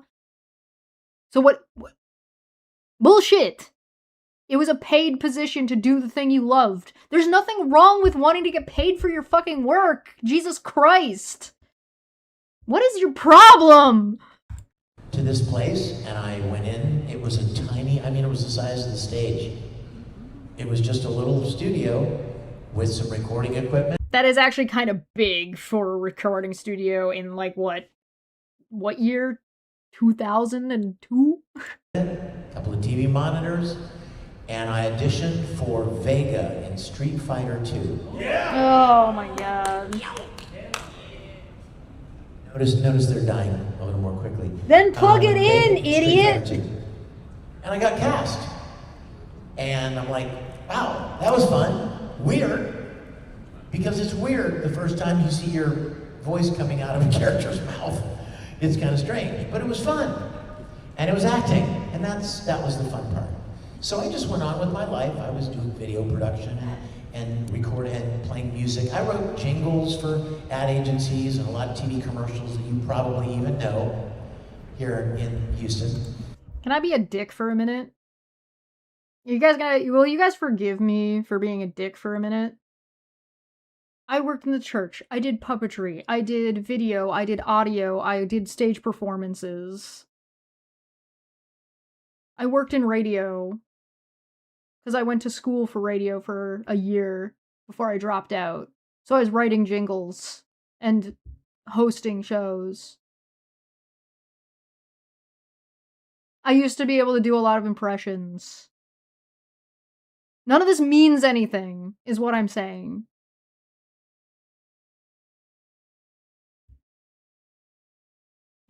People are asking him how to become, what advice would you give to somebody who wants to be a voice actor now? And if he was responsible, his answer would be, I don't know, I don't work in the industry anymore. What I can tell you is that practicing and putting yourself out there and making connections are 3 standard things that you ought to do if you want to get into any industry. Any industry. The end. Nobody asked what you personally did and how you accidentally into this. That wasn't the fucking question. Your answer is fucking useless. Your answer is fucking useless even if this answer was the answer you were giving 10 years ago before you were kicked out. Because it doesn't help anybody now. And it's bad advice. Because it's not even advice, it's just a fucking shit story about shit that doesn't matter. And then they called me a couple weeks later and they said, hey, we have another show called Evangelion. Do you want to be in it? I'm like, sure. I didn't even know what that was. I couldn't even spell it. But I did it, and then another. Pointer does say, but did he really get into the panel about himself? This is a Q&A for Vic Mignogna, but that doesn't mean all the answers have to be his life story. Right? Like, that's if people wanted this to hear all this, and this would have been the question. But we know all this. He's told this story a bajillion times. This is not if he was actually answering the question, maybe I would forgive him for fucking all this bullshit. And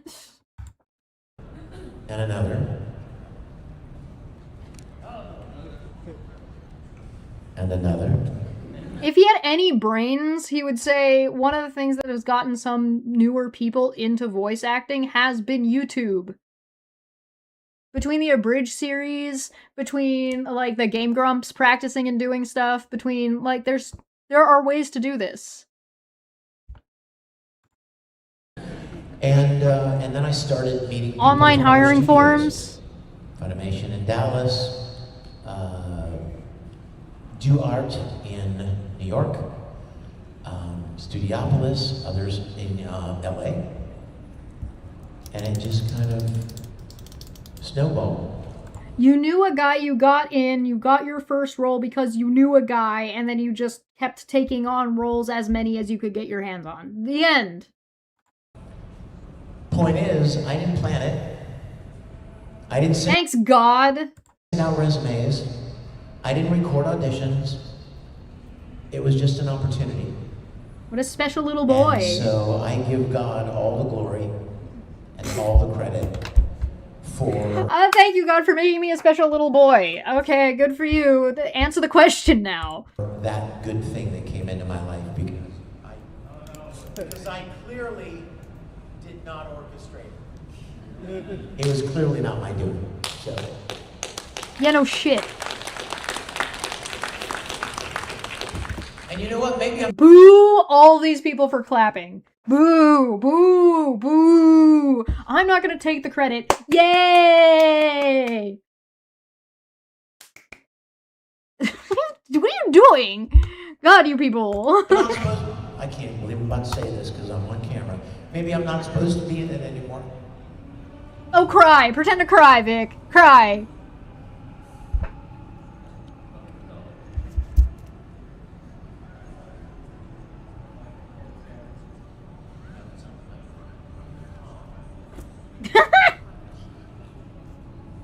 If I Gee, I wonder why he couldn't cut it as an actor. Do you really think that Vic Mignogna would have chosen to do voice acting where people couldn't see him and he wouldn't be more famous as opposed to acting on film? Like, there's no way. There's no way. believe that God is God, Uh-huh. then nothing ever surprised him. Right?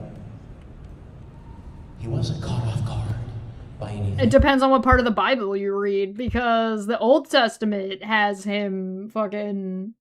Hoyner's got me thinking of the clip of Patrick Stewart, where he's just like, mild shock.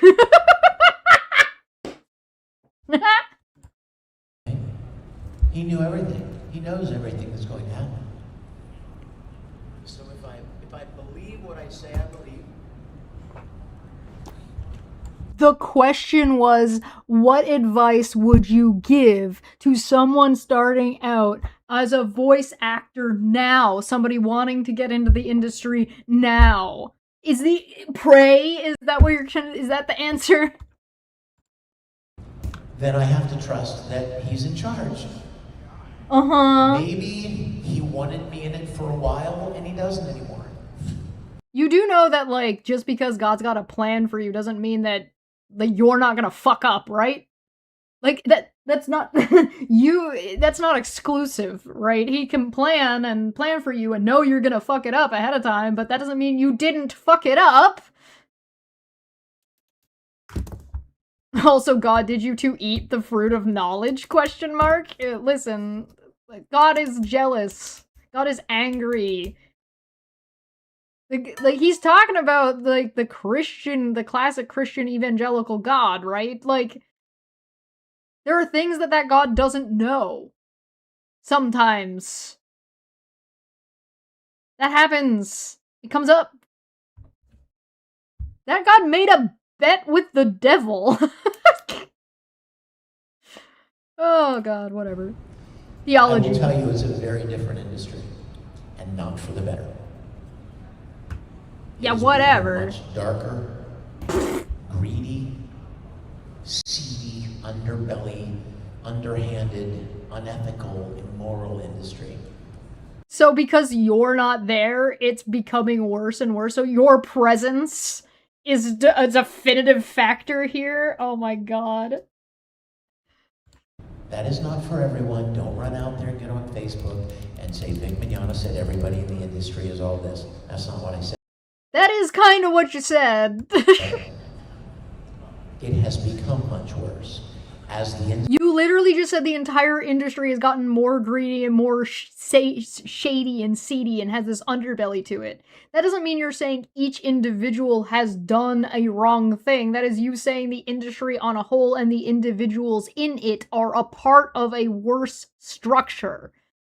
I understand what you're saying, but what's the application, Vic? This is the plausible deniability thing that I keep talking about that he does. What does the application mean, Vic? industry has become. How do you know? You're not in it anymore. How does he know? He's not there. He doesn't have any friends in the industry anymore. Nobody fucking likes him. So how does he know it's a worse place? Based off what? The only basis he has is that because he's not in it anymore, and what happened to him, which I will remind you was him suing other people.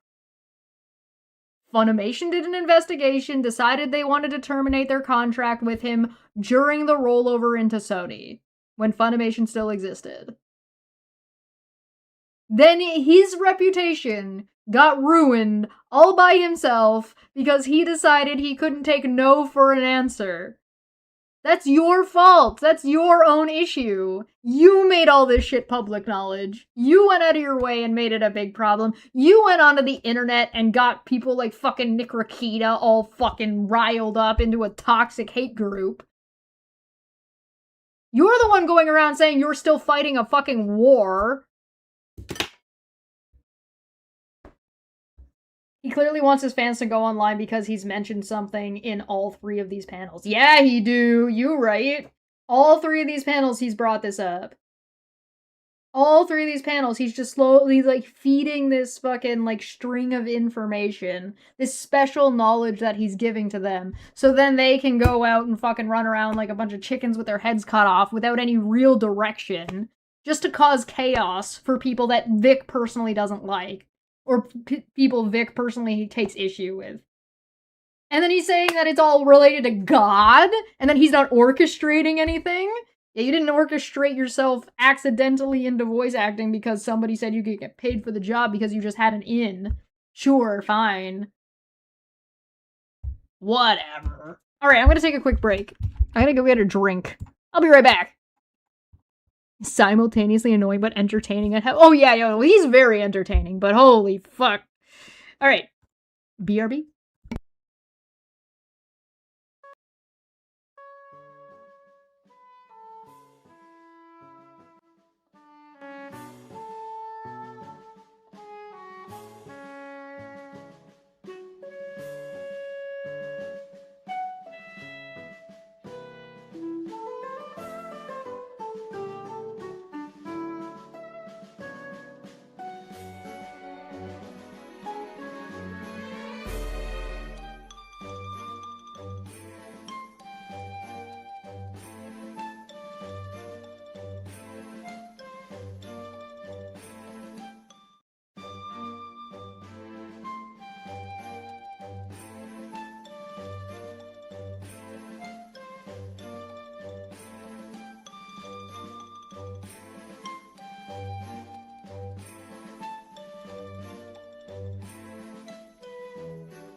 Hi, welcome back. I got a drink. I specifically got an alcoholic beverage because I did really good yesterday. The last 2 times I watched Vic, I was not drinking alcoholic beverages.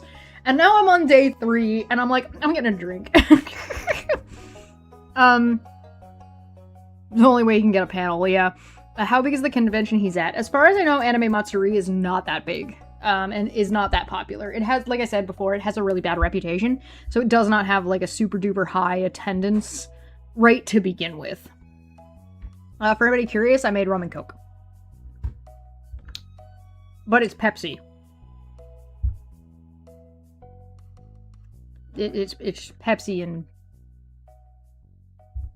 dark rum. Specifically, Captain Morgan's. Alright, are you guys ready?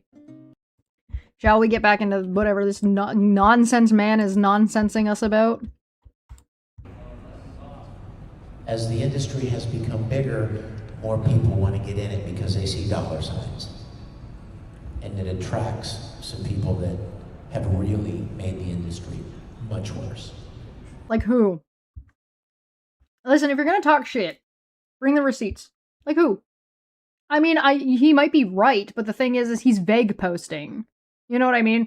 He's being specifically vague. He's saying that there's all these issues. He's doing that authoritarian thing where he brings up things that might be legitimate issues that might upset people and people might be reasonably upset about, but then he's not specific and has no solution. He's just playing on people's emotions to make them angry in the direction that he wants them to be angry in without actually giving them a proper target. Because he doesn't want to solve anything. He just wants to whine, bitch, and moan and have people be on his side. And no, it's not Dr. Pepper. I don't even know the last time I tried. Last time I tried Dr. Pepper, I did not like it, but I don't remember how long ago that was. So maybe I have to try Dr. Pepper again. Could be voice actors. I'm just being honest. In many cases, it could be voice actors. I'm just being honest. It could be. Yeah, great. It could be my ass. It could be anything. That doesn't. It could be there's a bird that's specifically obnoxious outside of one recording studio. What the fuck are you talking about? Cases, booking agents, people that aren't even really in the industry. I mean, they're not the promoters. They're not the actor. They insert themselves in the middle of the process. Wow. Bro, you got your first job by somebody hooking you up. That's what booking agents do. Oh my god. Oh my god. Oh, I'm sorry about ads. And a lot of them nowadays. Sorry, I don't make enough money to turn that shit off.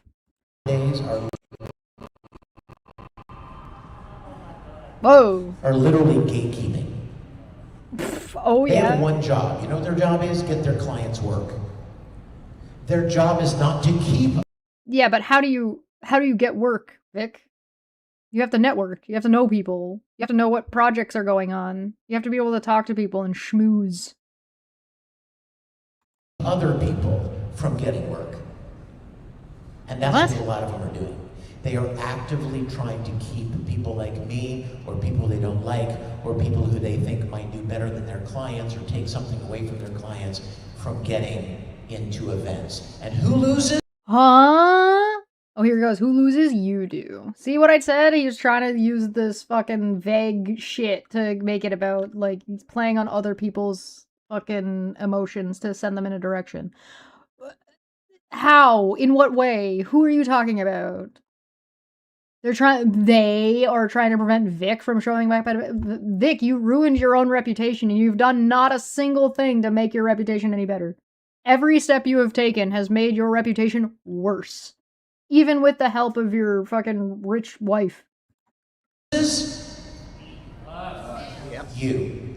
Oh. Last thought.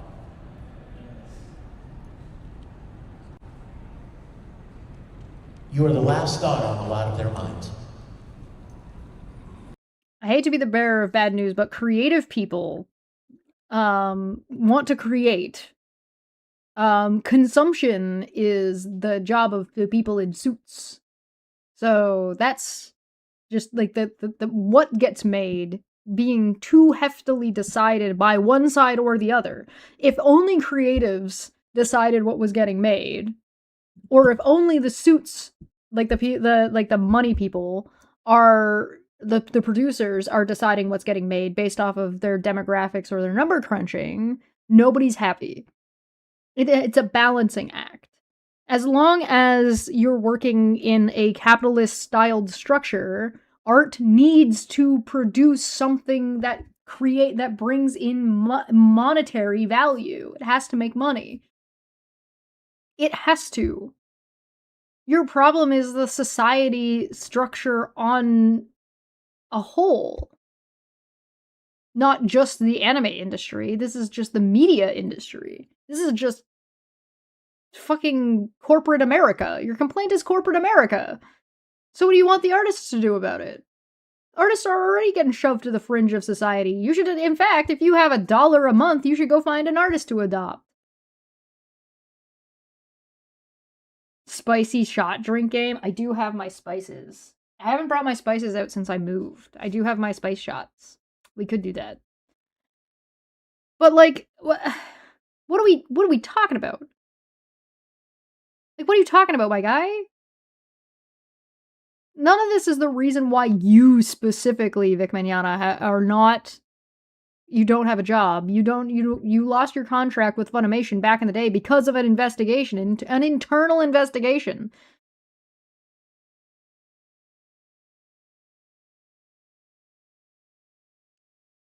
Elon Musk's maximum truth-seeking Grok chatbot called for the assassination of its creator. Said he watched CSAM.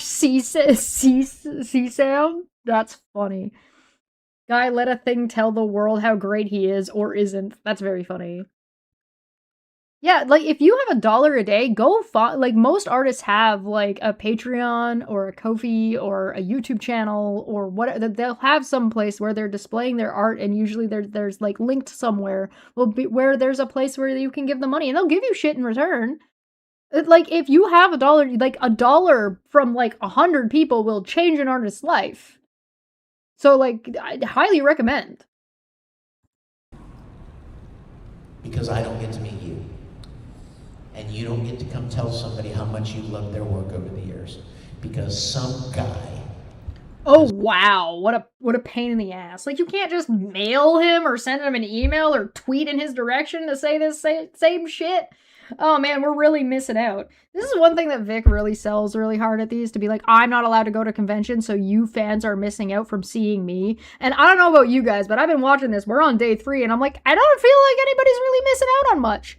He doesn't have really anything to say about the media of which he's speaking. So, like, he doesn't know anything about, like, the anime he's been in. He doesn't understand plot and structure and relationships between the characters, even the ones he's played. He doesn't seem to know anything about the industry nowadays, and doesn't know or understand anything about that and what's going on or what the processes are, and his fucking knowledge about how to become a voice actor is negligible at best. Bad advice at worst. So, like, what the fuck? Has decided to bully and pressure and to use whatever leverage he thinks he can to keep you from being at an event. Keep you from meeting Vic Mignogna. They're not stopping you from going to the event. There's nothing stopping you from going to an event that Vic is not at. They didn't stop you at all. You can go to the event still. There's nothing stopping you from going to the event. Vic is being stopped from going to events, but that's because people don't fucking want him there, and he's made himself into a liability. If he wants to be reinvited or brought back to events, then he needs to do things that make it so that he's no longer a liability to the people that are running the event. Because who's going to be responsible when something happens, or if something happens? Even if you don't believe Vic has done anything wrong to anybody. You don't even believe Vic when he tells stories about how he was being creepy, alright? So even if you don't believe that, and you think Vic is just this, he's been wronged, he's been lied about, he's this perfect little guy who never actually did anything to anybody, fine, great, fantastic. If something does happen, what's the event owner supposed to do? Because whether you believe he did or did not do something, there's a perception that he is a liability for the owners of the events, or the people running the events. And they're going to be liable for things that happen at their event, at their fucking conventions. So tell me, Vic needs to do something to mitigate that. So tell me, what has Vic done? Excuse me. What has Vic done to mitigate the concern that he's a liability? Even what he's doing here is problematic. So even the places he's allowed to go, he's being a problem.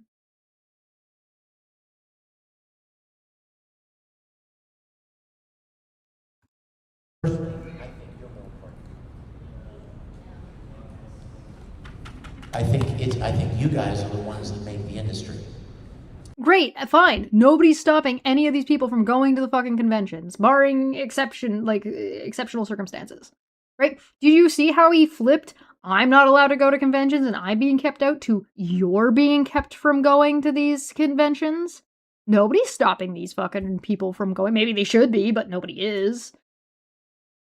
You see that fucking switch? That switch matters. He turned into something that he views as a slight against him that other people are doing to him that is external from his own behavior that he's not taking responsibility for, which is part of the fucking problem. And he's putting the onus and the punishment, which is not a thing that's happening. He's not being punished. This is just consequences. And he's putting that onto the fucking you. And none of those other clients or voice actors would make a penny if it weren't for you. And yet you guys get lost. Yes, there'd be no industry if there were no consumers. That's just by definition of what an industry is. You can say that about anything. It's meaningless. Somehow in the process. And I loathe that. Uh-huh. Question. You're like, man, this got serious. I'm sorry, I mean, that's, some of this is just part of reality. It's just No, you don't get to just be like, well, haha, tee-hee. No. I do not accept this. I do not accept this standard that you've set forward. What mic drop? Was that the mic drop? Industries don't exist without consumers. Yeah, duh. Thanks. Tips. It's the way the world works sometimes. And here's the thing. Nobody's buying your shit. So that's why the industry doesn't care to protect you. That your behavior has undercut how much you're worth to the industry. You having an inflated ego about how important you were to the industry and how much you were important to the consumer base is not everybody else's problem. Dipshit. The industry has moved on without you. And some people are better off for it, and some people are happier for it, and maybe there's a handful of people that are like, oh man, this sucks. Oh well. What are you gonna do about it? Fucking nothing? Go be a dick on the internet? I really want to watch through one of these panels with a Vic Mignogna fan. Like somebody who's like an avid Vic supporter, like somebody who's like at least gonna try to have a conversation. That's my bare bones bar is like you have to be willing to like at least attempt to have a conversation with me. So he can say stuff like this, we can pause it and then talk about it and tell me, okay, what about this is convincing to you, Vic Mignogna fan? What about this? What about this sold this to you? What do you think about this? Because I get the feeling that these people are not thinking about the things he said, they just feel a certain way about it. And like, your feelings are valid. You can feel upset on behalf of Vic Mignogna if you want. Like, I'm not gonna tell you you're wrong. But then taking that feeling and then using it to abuse other people on the internet is a little bit of an extra step, don't you think? Why does Vic McVoice actor man need your help to get a job? Don't you think that's kind of a weird, backwards way of looking at shit? I don't know. Maybe that's just me. If you know a Vic Mignogna fan that would be willing to come on and have a chat with me about this stuff, I would adore that. Send them my way. You just kind of have to roll with it, like microphones that don't work. Yeah, but the microphones do work. They just either don't have batteries or they haven't been maintained properly. And so you could do things that would enable these microphones to do their job more effectively, but you're choosing not to do it by carrying around both of them instead of charging one while you're using the other. So the fault is still you being an idiot. This is a really good allegory, accidentally. Okay, let's see. Try this one. Go ahead. More of a request. Can you do one quote from the Fullmetal Alchemist series? Oh my god. I can if my microphone will let me. She wants a specific one, asshole. Let's see. She was gonna tell him which one, but he wandered off. A choice, and you guys vote by a show of hands. Would you rather hear? What if she didn't want a quote from Ed? What if she wanted him to quote something else from Full Metal? Would you rather hear Metz? Do you think Metz would? I've seen Metz before. Do you think Metz is the one that Vic Mignogna brought onto streams, right? If you think Metz would talk to me, if you think that's a real thing that could happen, please hook me up. the first monologue from the first series that made me cry, or would you rather hear the final monologue from Brotherhood? Oh, he's got to do a whole fucking monologue. But I wanted you to say the cheese. Like, fuck off, dude. I can't complain about this. This is what people want him to do. It's what they're here for. Okay, first it is. That was almost unanimous. Okay, ready? Right, that wasn't what the girl was asking, or lady was asking, but I okay. want you to picture Ed's face. I want you to picture him sitting on a set of steps with Alphonse. They just captured Barry the Chopper. Yes. Barry was chasing Ed around that meat factory, and Ed almost died. And Alphonse showed up, and they're carrying, they're taking Barry the Chopper away in handcuffs. Hey, are you guys gonna be mad if I skip this part? I think we can skip this part, right? I just skip this part. I don't care. I thought I hope they're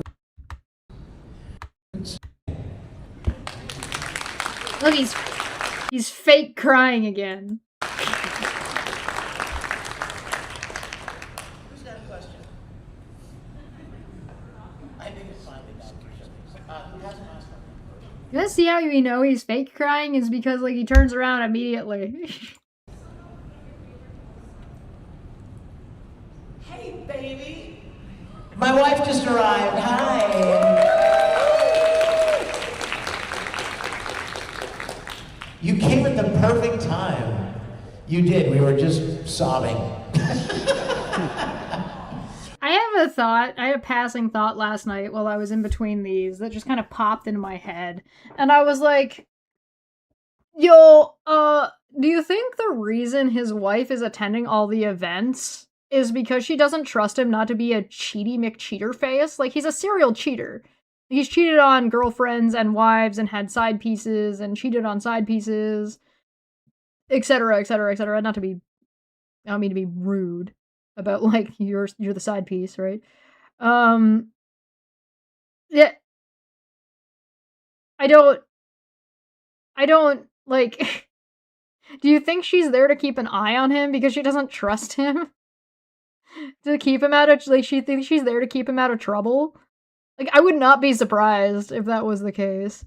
Somebody suggesting I talk to Squally. I wouldn't want to do what I suggest, like what I talked about doing with Squally, because one, Squally seems to no longer deal with Vic, and I wouldn't want to have her try to retroactively justify her thought process at the time about what Vic was saying and doing. Right? I mean, maybe I could do that with just a one-on-one conversation with her, but not what I was suggesting. So I would rather somebody who's like currently actively supporting him. I'm totally not against Met if I can get in touch with him. What are some of the favorite lines I've ever done? You know what? If you had asked me that 20 years ago, it's happening again. Does anyone carry batteries with you? I would have had answers to that. But after 400... Why doesn't the tech crew have... I love that. That's the Trigglypuff. Very lovely. Victoria sent a super chat and says, did you buy tea yet? Currently moving furniture. Oh, good luck moving your furniture. Have fun. I have not. Shows, it's really hard. And you know, I'll tell you something else about favorite lines. Remember how we talked about you don't have to memorize your lines? Which is cool, right? And if you do it right the first time, you never have to say it again. So, my favorite... Metz probably won't have a civil discussion. If he sees anything about your vids about Vic, he'll probably just call you names and threaten you like he did Mars Girl. I mean, you know, we can try. We could put the offer out. That could just be funny. Like that. It sounds like that would be a dumpster fire. And you know, I'm down for a good dumpster fire once in a while. What is he gonna do? Call me gay? Like whatever. Favorite lines end up being your favorite lines. I don't even remember a lot of the lines I've said until you come to a convention and go, I love it when you... Which is really funny because that lady was trying to ask for a line specifically and he walked away from her. Oh my god, Goofy Otaku had to save their entire tech team. Yo, props to Goofy Otaku for having a lapel mic that he could fucking use. Jesus Christ. What was that? What I was saying about how this convention set, like, isn't very well fucking set up? A cop-out answer, yeah, that's like 90%. Is there a box? Wait, is there a box about it? I hope so.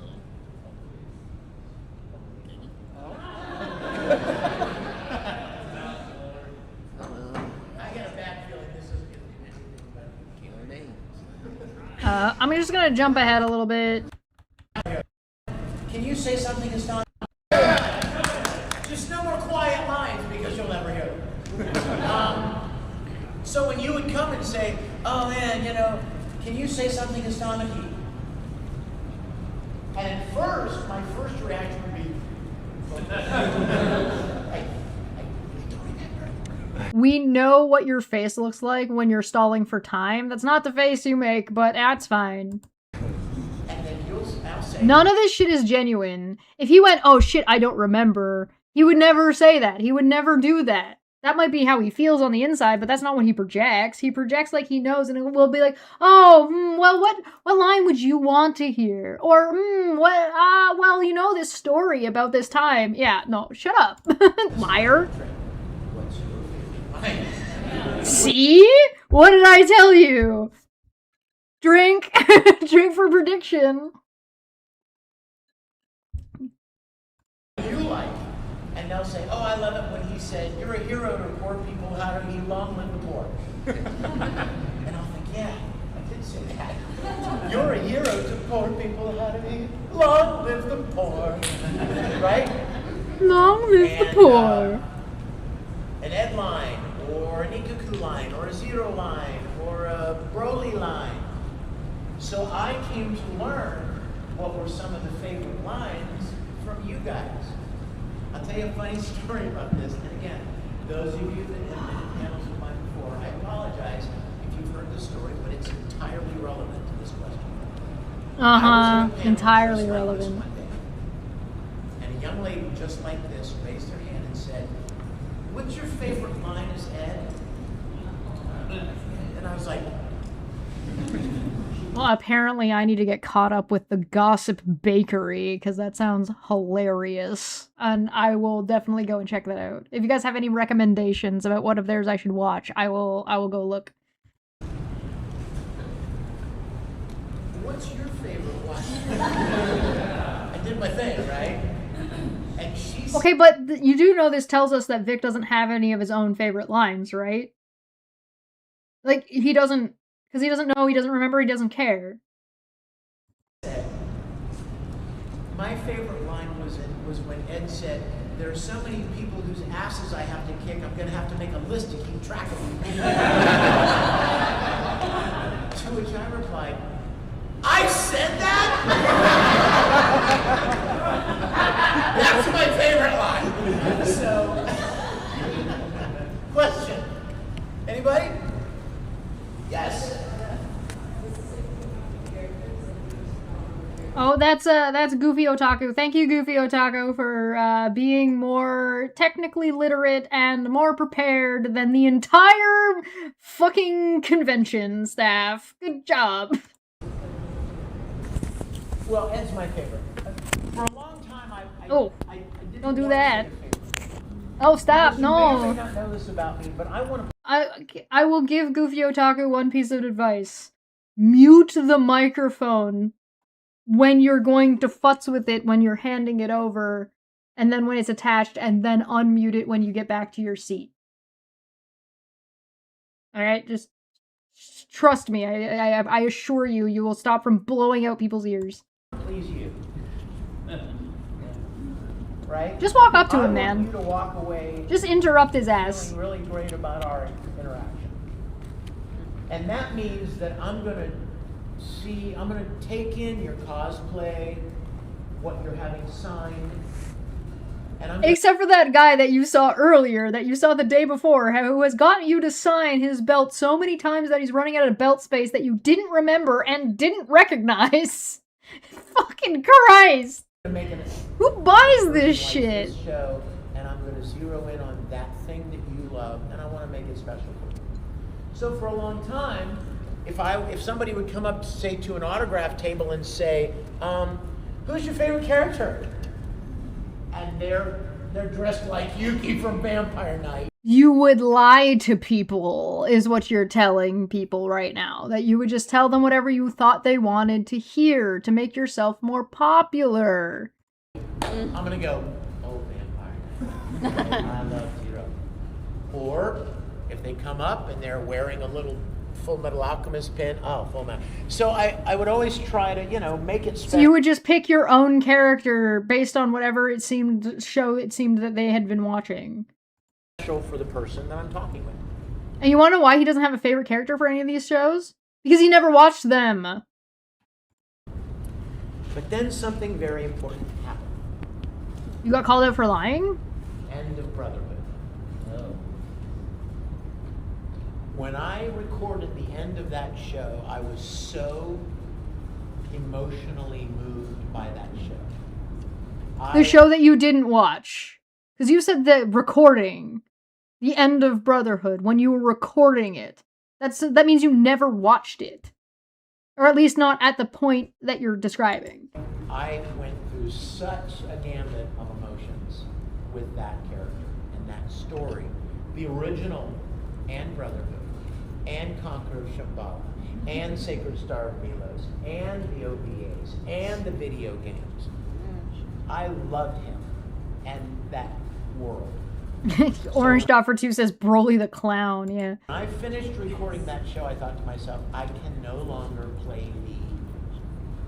Yeah, you see what I mean? So, like, Ed, as compared to his other characters, right? These other voice acting roles, Ed is so big. As a character, as an IP, Full Metal Alchemist is so large compared to any other role that he's ever played, including Dragon Ball Z, including Broly. Now, admittedly, the movie was really big and really popular, but Broly is not that present, if you know what, in Dragon Ball Z, right? The characters are all my children, and I could never pick one. I love them all. I can't do that anymore. And Edward Elric is definitely my favorite thing that I love. But Tamaki is a very close second. Edward Elric is your favorite character that you've performed as. You don't have another favorite character from anything else because you don't watch anime. Which is fine. I do love Tamaki. Question. Yes, sir. Could you put this on your shirt? It's a wireless lapel mic. Yeah, but where is it for the camera? Just for the camera. So you'll never hear it, but the camera's gonna hear it. There are people who. You know what? I'm gonna give Vic props for this because not very many people would agree to do that. I will give him props for that, for being a good sport about fucking recording for us watching in the future. Love watching it because they can't make it. So I'm getting comments and people are loving it. One I chose to ignore because he was not really fun. Oh yeah. He said something very mean. Yeah. I'm like, you know what? You can save it. I'm not gonna delete it, but it's up to you. Oh, there were mean comments? I gotta go look. To watch it. Yeah. Yeah. Oh, you can. What is he saying? I'm trying to read his lips. Thank you, appreciate it. My pleasure, absolutely. Question, yes. What was your favorite thing about Zip Shimizu? Wow, thank you for even mentioning Zip Shimizu. For you guys that don't know, Anime Matsuri a few years back decided that they really wanted to try to start a dubbing studio, which is a really good idea. We talked about this yesterday. Because there aren't a lot, and the bigger they get, the more problematic they get. The reason you got away with so much shit as you did was because the industry was smaller at the time. And so they had this great idea, and it was a really good idea. And they had all the things they needed. They had everything they needed. They had the talent. They had the equipment. We know what we're doing. I've directed for Funimation. I've directed for studios in LA. I know a lot of really talented voice actors.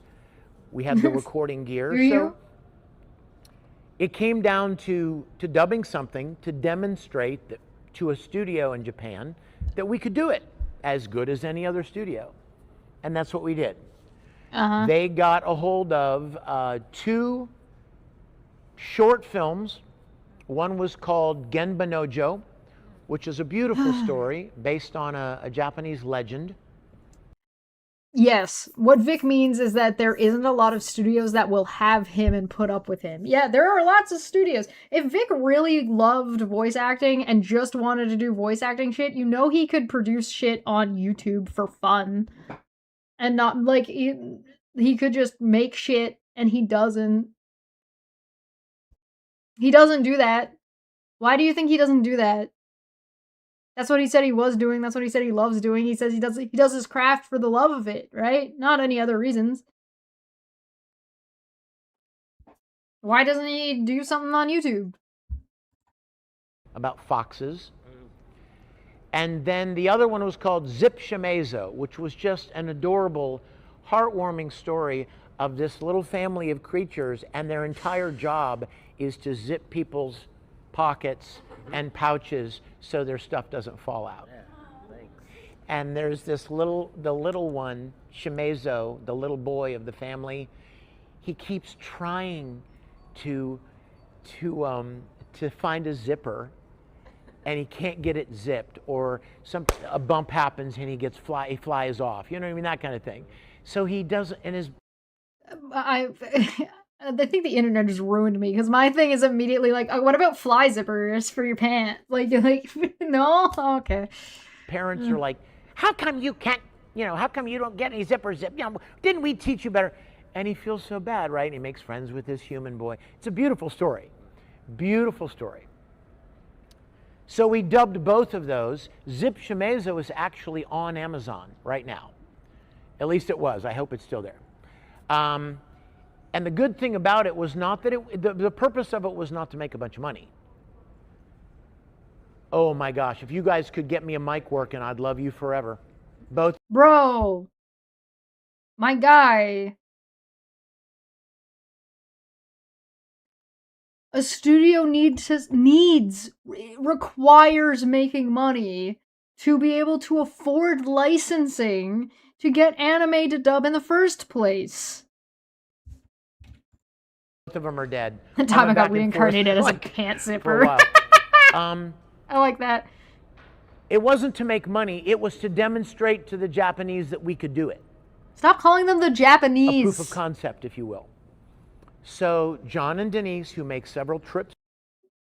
JLA King is saying that Studio Matsuri also lied to other voice actors about Vic's involvement in their dubs. Interesting, and not terribly surprising. To Japan, took those 2 properties to Japan and showed them to these companies. I'm talking like, Toei and, Viz and some of the different Nippon, some of the big animation companies. God bless you. Give it up for this guy. You're the best. I'm serious. It would have been really funny if that mic didn't work. So much better. Much improvement. And so they saw If Vic was actually charismatic and remembered his characters well, he would not have said much improvement. He would have said, my power is maximum. All of them are like, these are great. These are great. We will happily sell you licenses to dub series. My guy, do you think anime is only made for the love of it and for the love of storytelling and there's not any money involved? Yeah, oh no, he's got a microphone. Now, that's where it becomes difficult, is that you have to pay to license a show, obviously. Do you think that, like, I don't know about you guys, are you getting the vibe from Vic Mignogna, like it's the climax of Wedding Singer, and he's got the microphone in his hand and he's drunk and he's just like, well, I have a microphone and you don't, so you will listen to every damn word I have to say. Fucking Adam Sandler. And the bigger the show, the more you have to pay. You know, if it's a little show that nobody's heard of, that hasn't been dubbed, or maybe it's an older show that hasn't been dubbed for whatever reason, maybe it'll be 50 grand.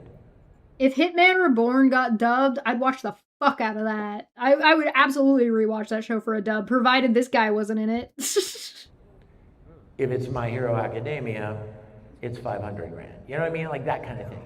And well, I mean, there's also a really big difference between like the shonen, like the big shonen jump shows, right? That already have like this basis of how much money they think they're gonna make. It's called supply and demand, Vic.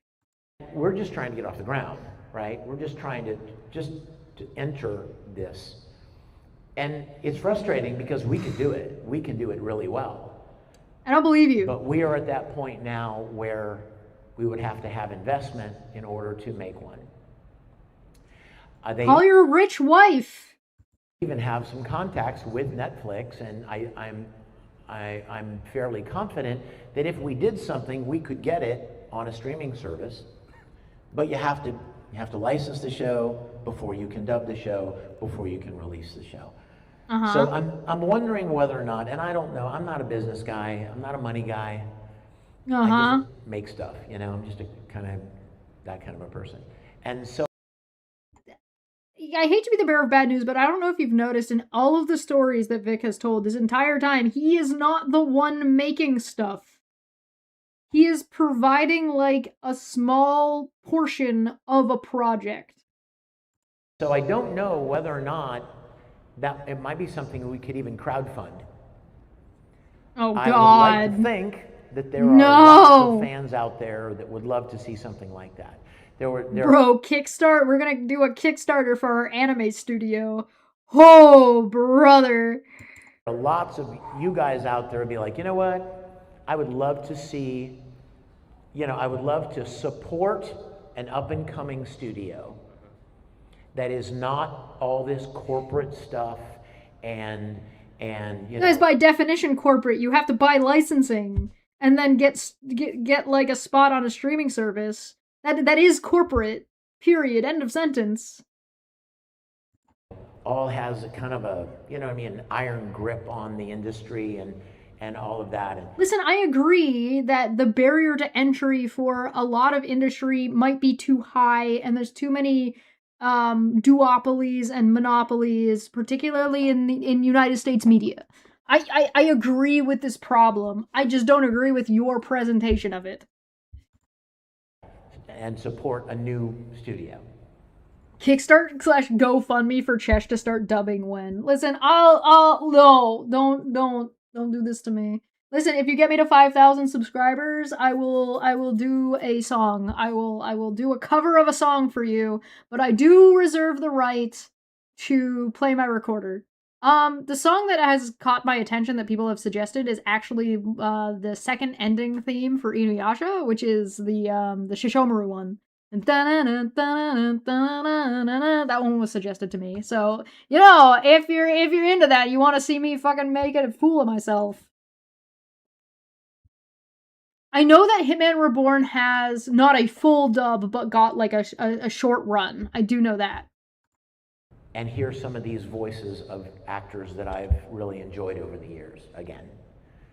Maybe we'll do that. I don't know. Again, it's not my field of expertise, but you know, I know John and Denise, the people that own Matsuri, have certainly not given up on it. It's just a matter of trying to figure out how we can make it happen. Question? Yeah, one more convention. Keep bashing your head against that wall. 1 second, I'm going to get people that haven't asked one yet. Yes, sir. So my question to you is, out of all these songs you've recorded, like anime openings... Oh, wait, we're talking about songs I've recorded. Yes, sir. Thank you. Wow, that's a fresh one. Yeah, in terms of anime songs you've recorded, whether it be opening songs or inserts, which one was like your favorite or meant the most to you? Well, I mean, the Brothers theme from Full Metal meant a lot to me just because it was Full Metal. Like I mentioned, I loved that show and anything related to that show. And it wasn't even, again, it wasn't for money. It wasn't to that be show he hasn't hired. That show he hasn't watched. The show he hasn't watched. I am now convinced that Vic Mignogna has not watched Full Metal Alchemist or Full Metal Alchemist Brother. You know what? I'm making a poll. All right, I'm making a poll on YouTube. All right, guys, you vote. Do you guys think he watched it? Start a poll. Did Vic watch? Has Vic watched FMA B? Full Metal Alchemist. Oh, FMA. Well, I don't think he has. I don't think he's done it. Hired to do it. I just wanted to do it because I loved it. No, it's because somebody did all the work for you and then gave it to you for free to do for funsies, and that your ego would not say no to something like that. Different One Piece theme song openings. I did the Dragon Ball GT opening. I did the Dragon Ball Kai opening. I've sung the theme to D and Angel, for those of you that are old enough to remember that show. Pain. And Without love. I've sung theme songs. Tamaki has some character songs from Oran. Reen from Free. I recorded one of his songs. You remember that? Pain. Oh, dude, I love you. Yo, you're right. Ukami is right. The Hitman dub cast is stacked. Yeah. True facts. Music is kind of my first love. I've been writing and singing and producing and playing songs twice as long as I've been voice acting. And I've been voice acting 25 years, so you do the math. So it's my favorite. Music is really my first love. I released a record recently. I hadn't released one in a long time, but I released one recently after, I think, what was it, like 13 or 14 years since I had released a record. And it's full of songs that I wrote for this beautiful lady up here. So I'm very proud of it. I'm very proud of that record. But thanks for asking. Stacked. About the music, because I said yesterday actually in the panel, I'm always looking for a neat opportunity. Oh my God, they just want to know what the favorite was. Voice acting and anime series with my love of music. So, question? Anybody that hasn't asked one yet? You're free to do so. Yes, sir. You know, it's interesting for somebody who loves music so much who can't spell Spotify. He doesn't, like, my guy, why are you not producing music on Spotify? Like, why are you not? I don't understand why you're not doing this. Why would it, like, probably because he's not gonna make any money doing it. I don't know why people, like, my guy, you have a rich wife. You are a kept man. If you go fucking do things on free for Spotify or whatever. With my love of music. So, question? Anybody that hasn't asked one yet? You're free to do so. Yes, sir. What's your workout routine? Well, I take this glazed donut and I do at least 40 reps with this glazed donut. Then there's a hot dog. They asked about your exercise routine, not your diet, fuckhead. Those are different things. How do I answer that one? It's very erratic. Her name is Sydney. We have this little tyrant at Lifetime Fitness in Dallas, where my wife and I are members, named Sydney. And we go once a week, and she tortures us. Before that, and even I mean, that's just a once a week thing. So he goes to the gym once a week with a personal trainer. And sometimes I can't even make it to that. I don't have a regular routine, and I really feel bad that I don't, because So he pays for a trainer once a week at the gym. I should. I'd like to. You probably don't, looking at As you get older, it's harder. You know, it is. It really is harder. But I played sports my whole life. There's one guy who's dressed as Waluigi. I didn't see a Wario. That probably helped. The purple is Waluigi. Always playing. Whatever. Soccer. Yes. It's World Cup. Any World Cup fans? Yeah. Soccer, baseball, softball, football, racquetball, swimming. I loved everything. I love swimming, and that personally. helps. But I should be more disciplined. You're going to be my inspiration.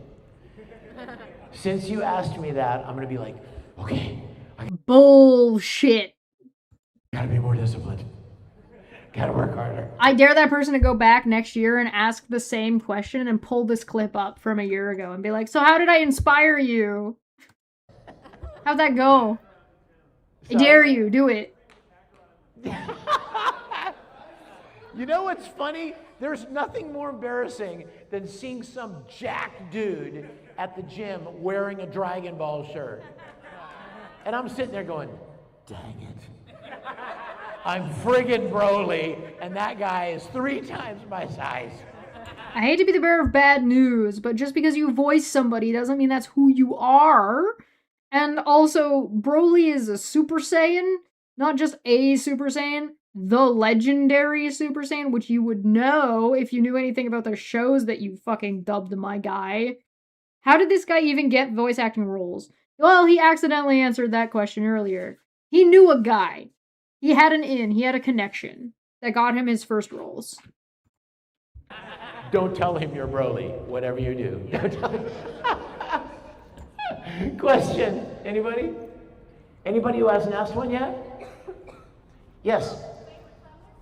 Sorry? Favorite color? You know, somebody mentioned earlier they're really scraping at the bottom of the barrel for questions. Yeah, they just asked what his favorite color is. My favorite color is blue. This kind of, like a real vibrant kind of a cobalt, is that? Card games on motorcycles!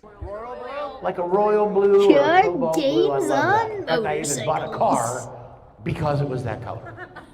I don't You know you can get a car in whatever color you want, right?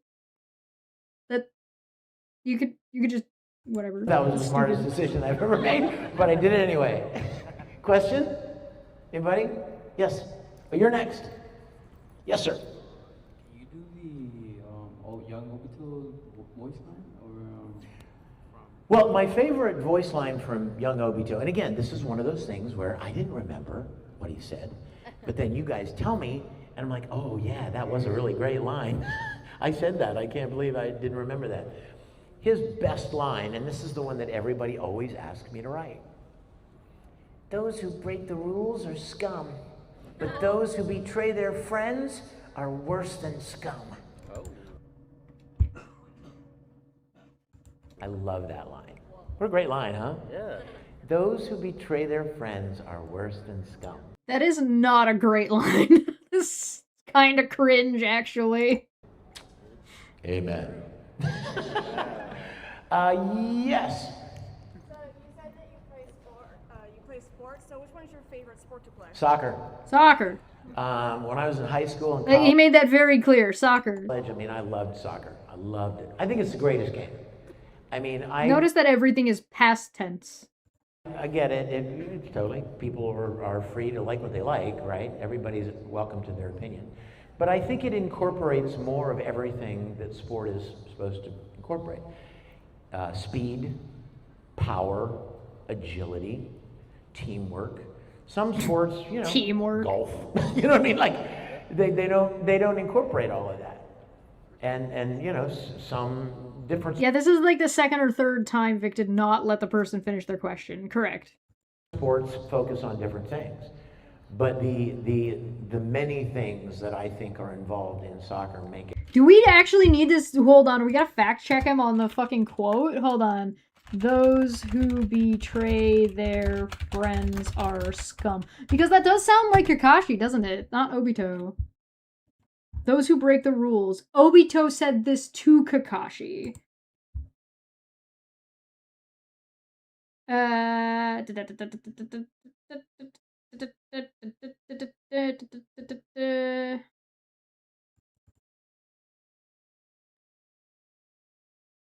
According to Reddit. But then there is also the clip, which is this one. Did you look at this stone? The names engraved on it?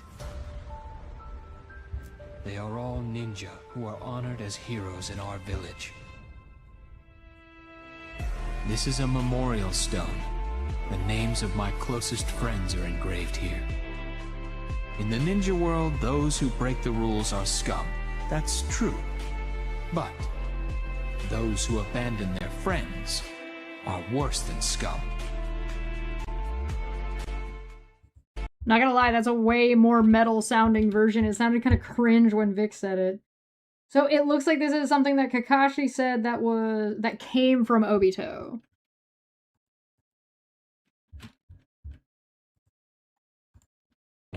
Again, it's the greatest game. It's the biggest game in the world, right? You know that. It's just not in the States. But other than the United States, soccer is the world's sport.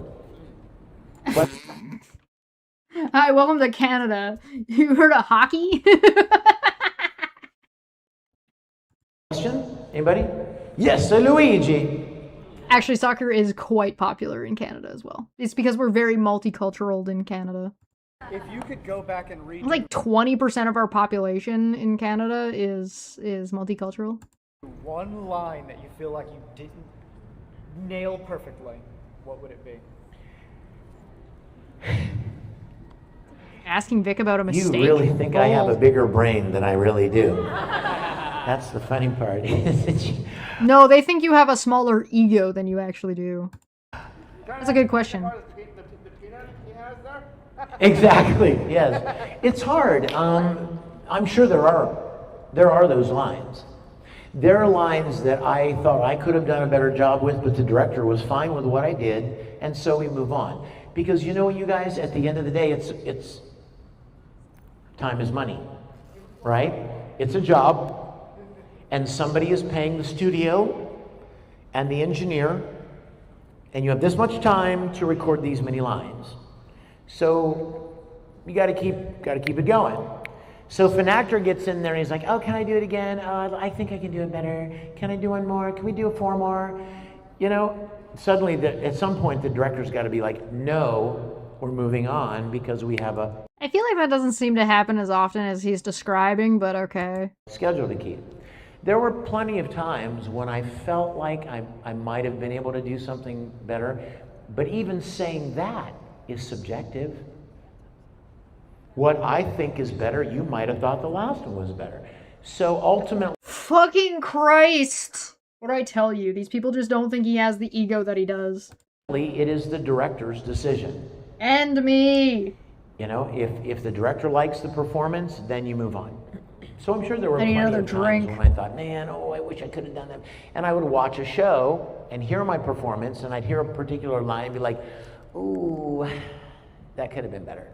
Great, what is it? Name one. That's what all they're asking. Name one. I don't believe you watched any of these shows. It's not my call. You know, ultimately the director decides. Question? Yes, sir. I told you this ego is too big to answer a question about not being perfect. How embarrassing. I low-key feel bad for everybody who showed up to this event and who paid money to be here. You always have some road trips to con. Yes. What would be the best road trips that you remember? Well, I don't really have any road trips. I don't like driving. He flies. He's high class. My wife and I, she loves driving. She's like out on the road, you know, roll down the window, crank up the tunage. I'm like, if I have to drive more than an hour, I'm fine. Like, I will tell you guys. He's a diva. Okay, so seriously, this is the truth. Can you imagine how many times I've recorded at Funimation in Dallas? 1,000, right? Maybe more. I lived in Houston, never lived in Dallas until now, but I never lived there while I was recording stuff there. Of the 1,000 times that I've recorded, I drove once. And it was. Hold on. Google Maps. I'm looking up Houston to Dallas. I'm Canadian. I don't know how far that is. I'm gonna find out though. I want to see how embarrassing this is.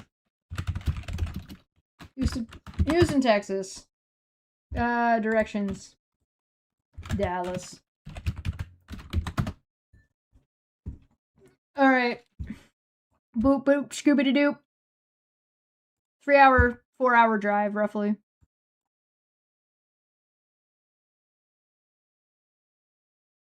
That's how long it is. From the center of Texas to the center of Dallas.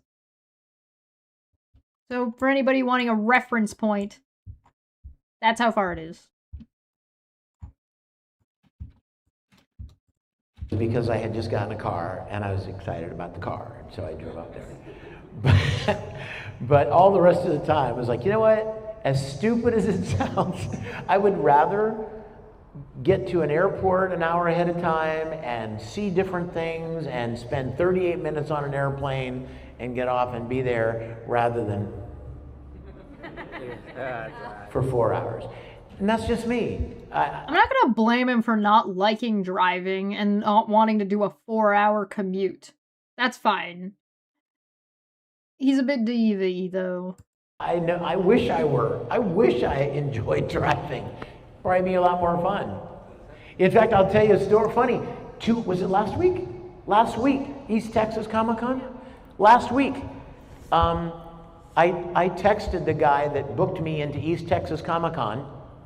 And I said, so, do you... Were your flights paid for when you were doing the cons back in the day, Vic? I'm curious to know. I'm curious to know if a lot of his flights were paid for, so that's what he got used to. You have my flight itinerary? And he said, he wrote me back and he goes, don't you remember, you're only 2.5 hours from the convention, so you said you would drive. Oh no. No. And I was like, dang it, he remembered. Actually, dang it, I forgot that I said that I would drive. So I drove it, and I talked to my wife several times during, I'm like, this is so boring. I'm gonna stop at Buc-ee's. This is so boring. Hey, do you guys think that maybe Vic just has ADD? Like, maybe, like, he's just got, like, he can't... I wouldn't want him... If that's his attitude, I wouldn't want him on the road as a fellow driver either, quite frankly. There's a Taco Bell. This is so boring. What? That's when you crank up the music real loud. Yeah, I tried that. Hey, put on your own music of yourself singing, Vic. That might help. Doesn't assuage my frustration and boredom. Okay, you know what, you guys? It's 3:01.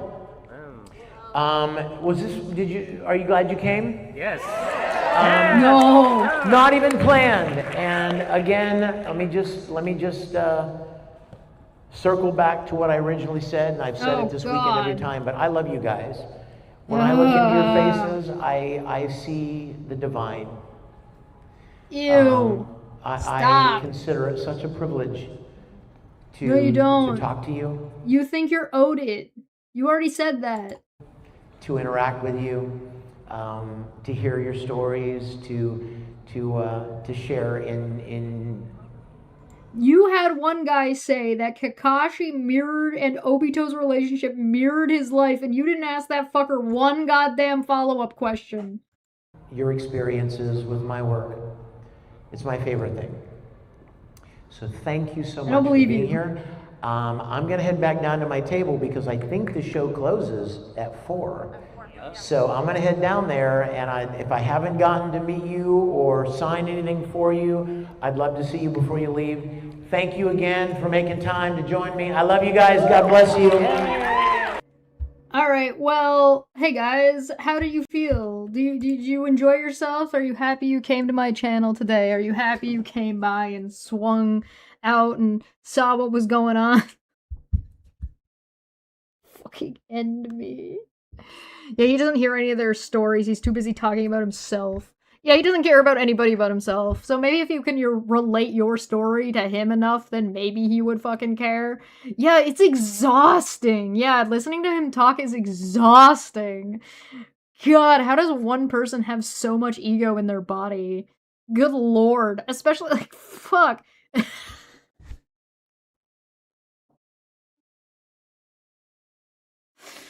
Oh my god, thank god this man is too lazy and incompetent to figure out how to operate a YouTube channel. That's all I have to say. The fact that this man is not on some, like, bro-fest politics podcast is beyond me. I don't know how that's managed to happen. He must be that insufferable. Because I feel like you'd think, like, he's got all the right stuff for it. There's a fly in my fucking room. Ugh.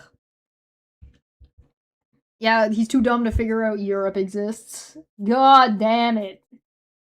Yeah, or his Twitch. Yeah, somebody else was operating his Twitch for him, and so with that person gone, he doesn't do Twitch anymore, so that's probably for the best. I never did catch one of his live streams, what a shame. If you want to check out my other Vic content and watch me kind of follow him throughout this situation, you just search Vic's name on my channel, it'll pop up. If you have something else you want me to cover, or some other situation or individual you want me to take a look at, leave me a comment down below. Let me know what's up. Because otherwise I won't know. And if you know of a Vic Mignogna fan that would be willing to come on and have a chat with me about why the fuck they buy what this man is selling, I would love to pick their brain. I would love to pick their brain. I would adore that. I do have access and ability to bring people on both video and audibly, so you don't have to have a camera, etc., etc., etc., anything like that. I can hook you up. Go check out Debate Hub. It's a good time. I believe Rum and Coke Night is coming up on Sunday. So if you are interested in coming by and swinging, we kind of talk about anything and whatever. It's like some of it's science, some of it's psychology, some of it's whatever. Like Rum and Coke Nights are sort of open forum for whatever people feel like they want to talk about that month. I'm gonna get out of here. Thank you for joining me. Adopt an artist. Go if you have $1 even to spare on a membership or a Ko-fi or a Patreon for an artist that you enjoy or a YouTuber or something, that'll change that artist's life. Please, by all means, go adopt one. Go sponsor an artist, I guess. Thank you so much for joining me.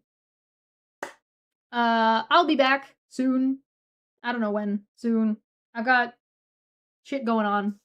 But I'll be back on Monday for sure. So I do a show every Monday where it's just sit and chill and talk about whatever's going on. Sometimes it's politically related. Sometimes it's just like mental health stuff. And sometimes it's just shooting the shit. Like we went on a whole thing about Naruto and Sakura last Monday. So by all means, and that always happens on Mondays. So come on by. Hit the subscribe button. Do it. You won't. Dislike the stream. Go away. Bye!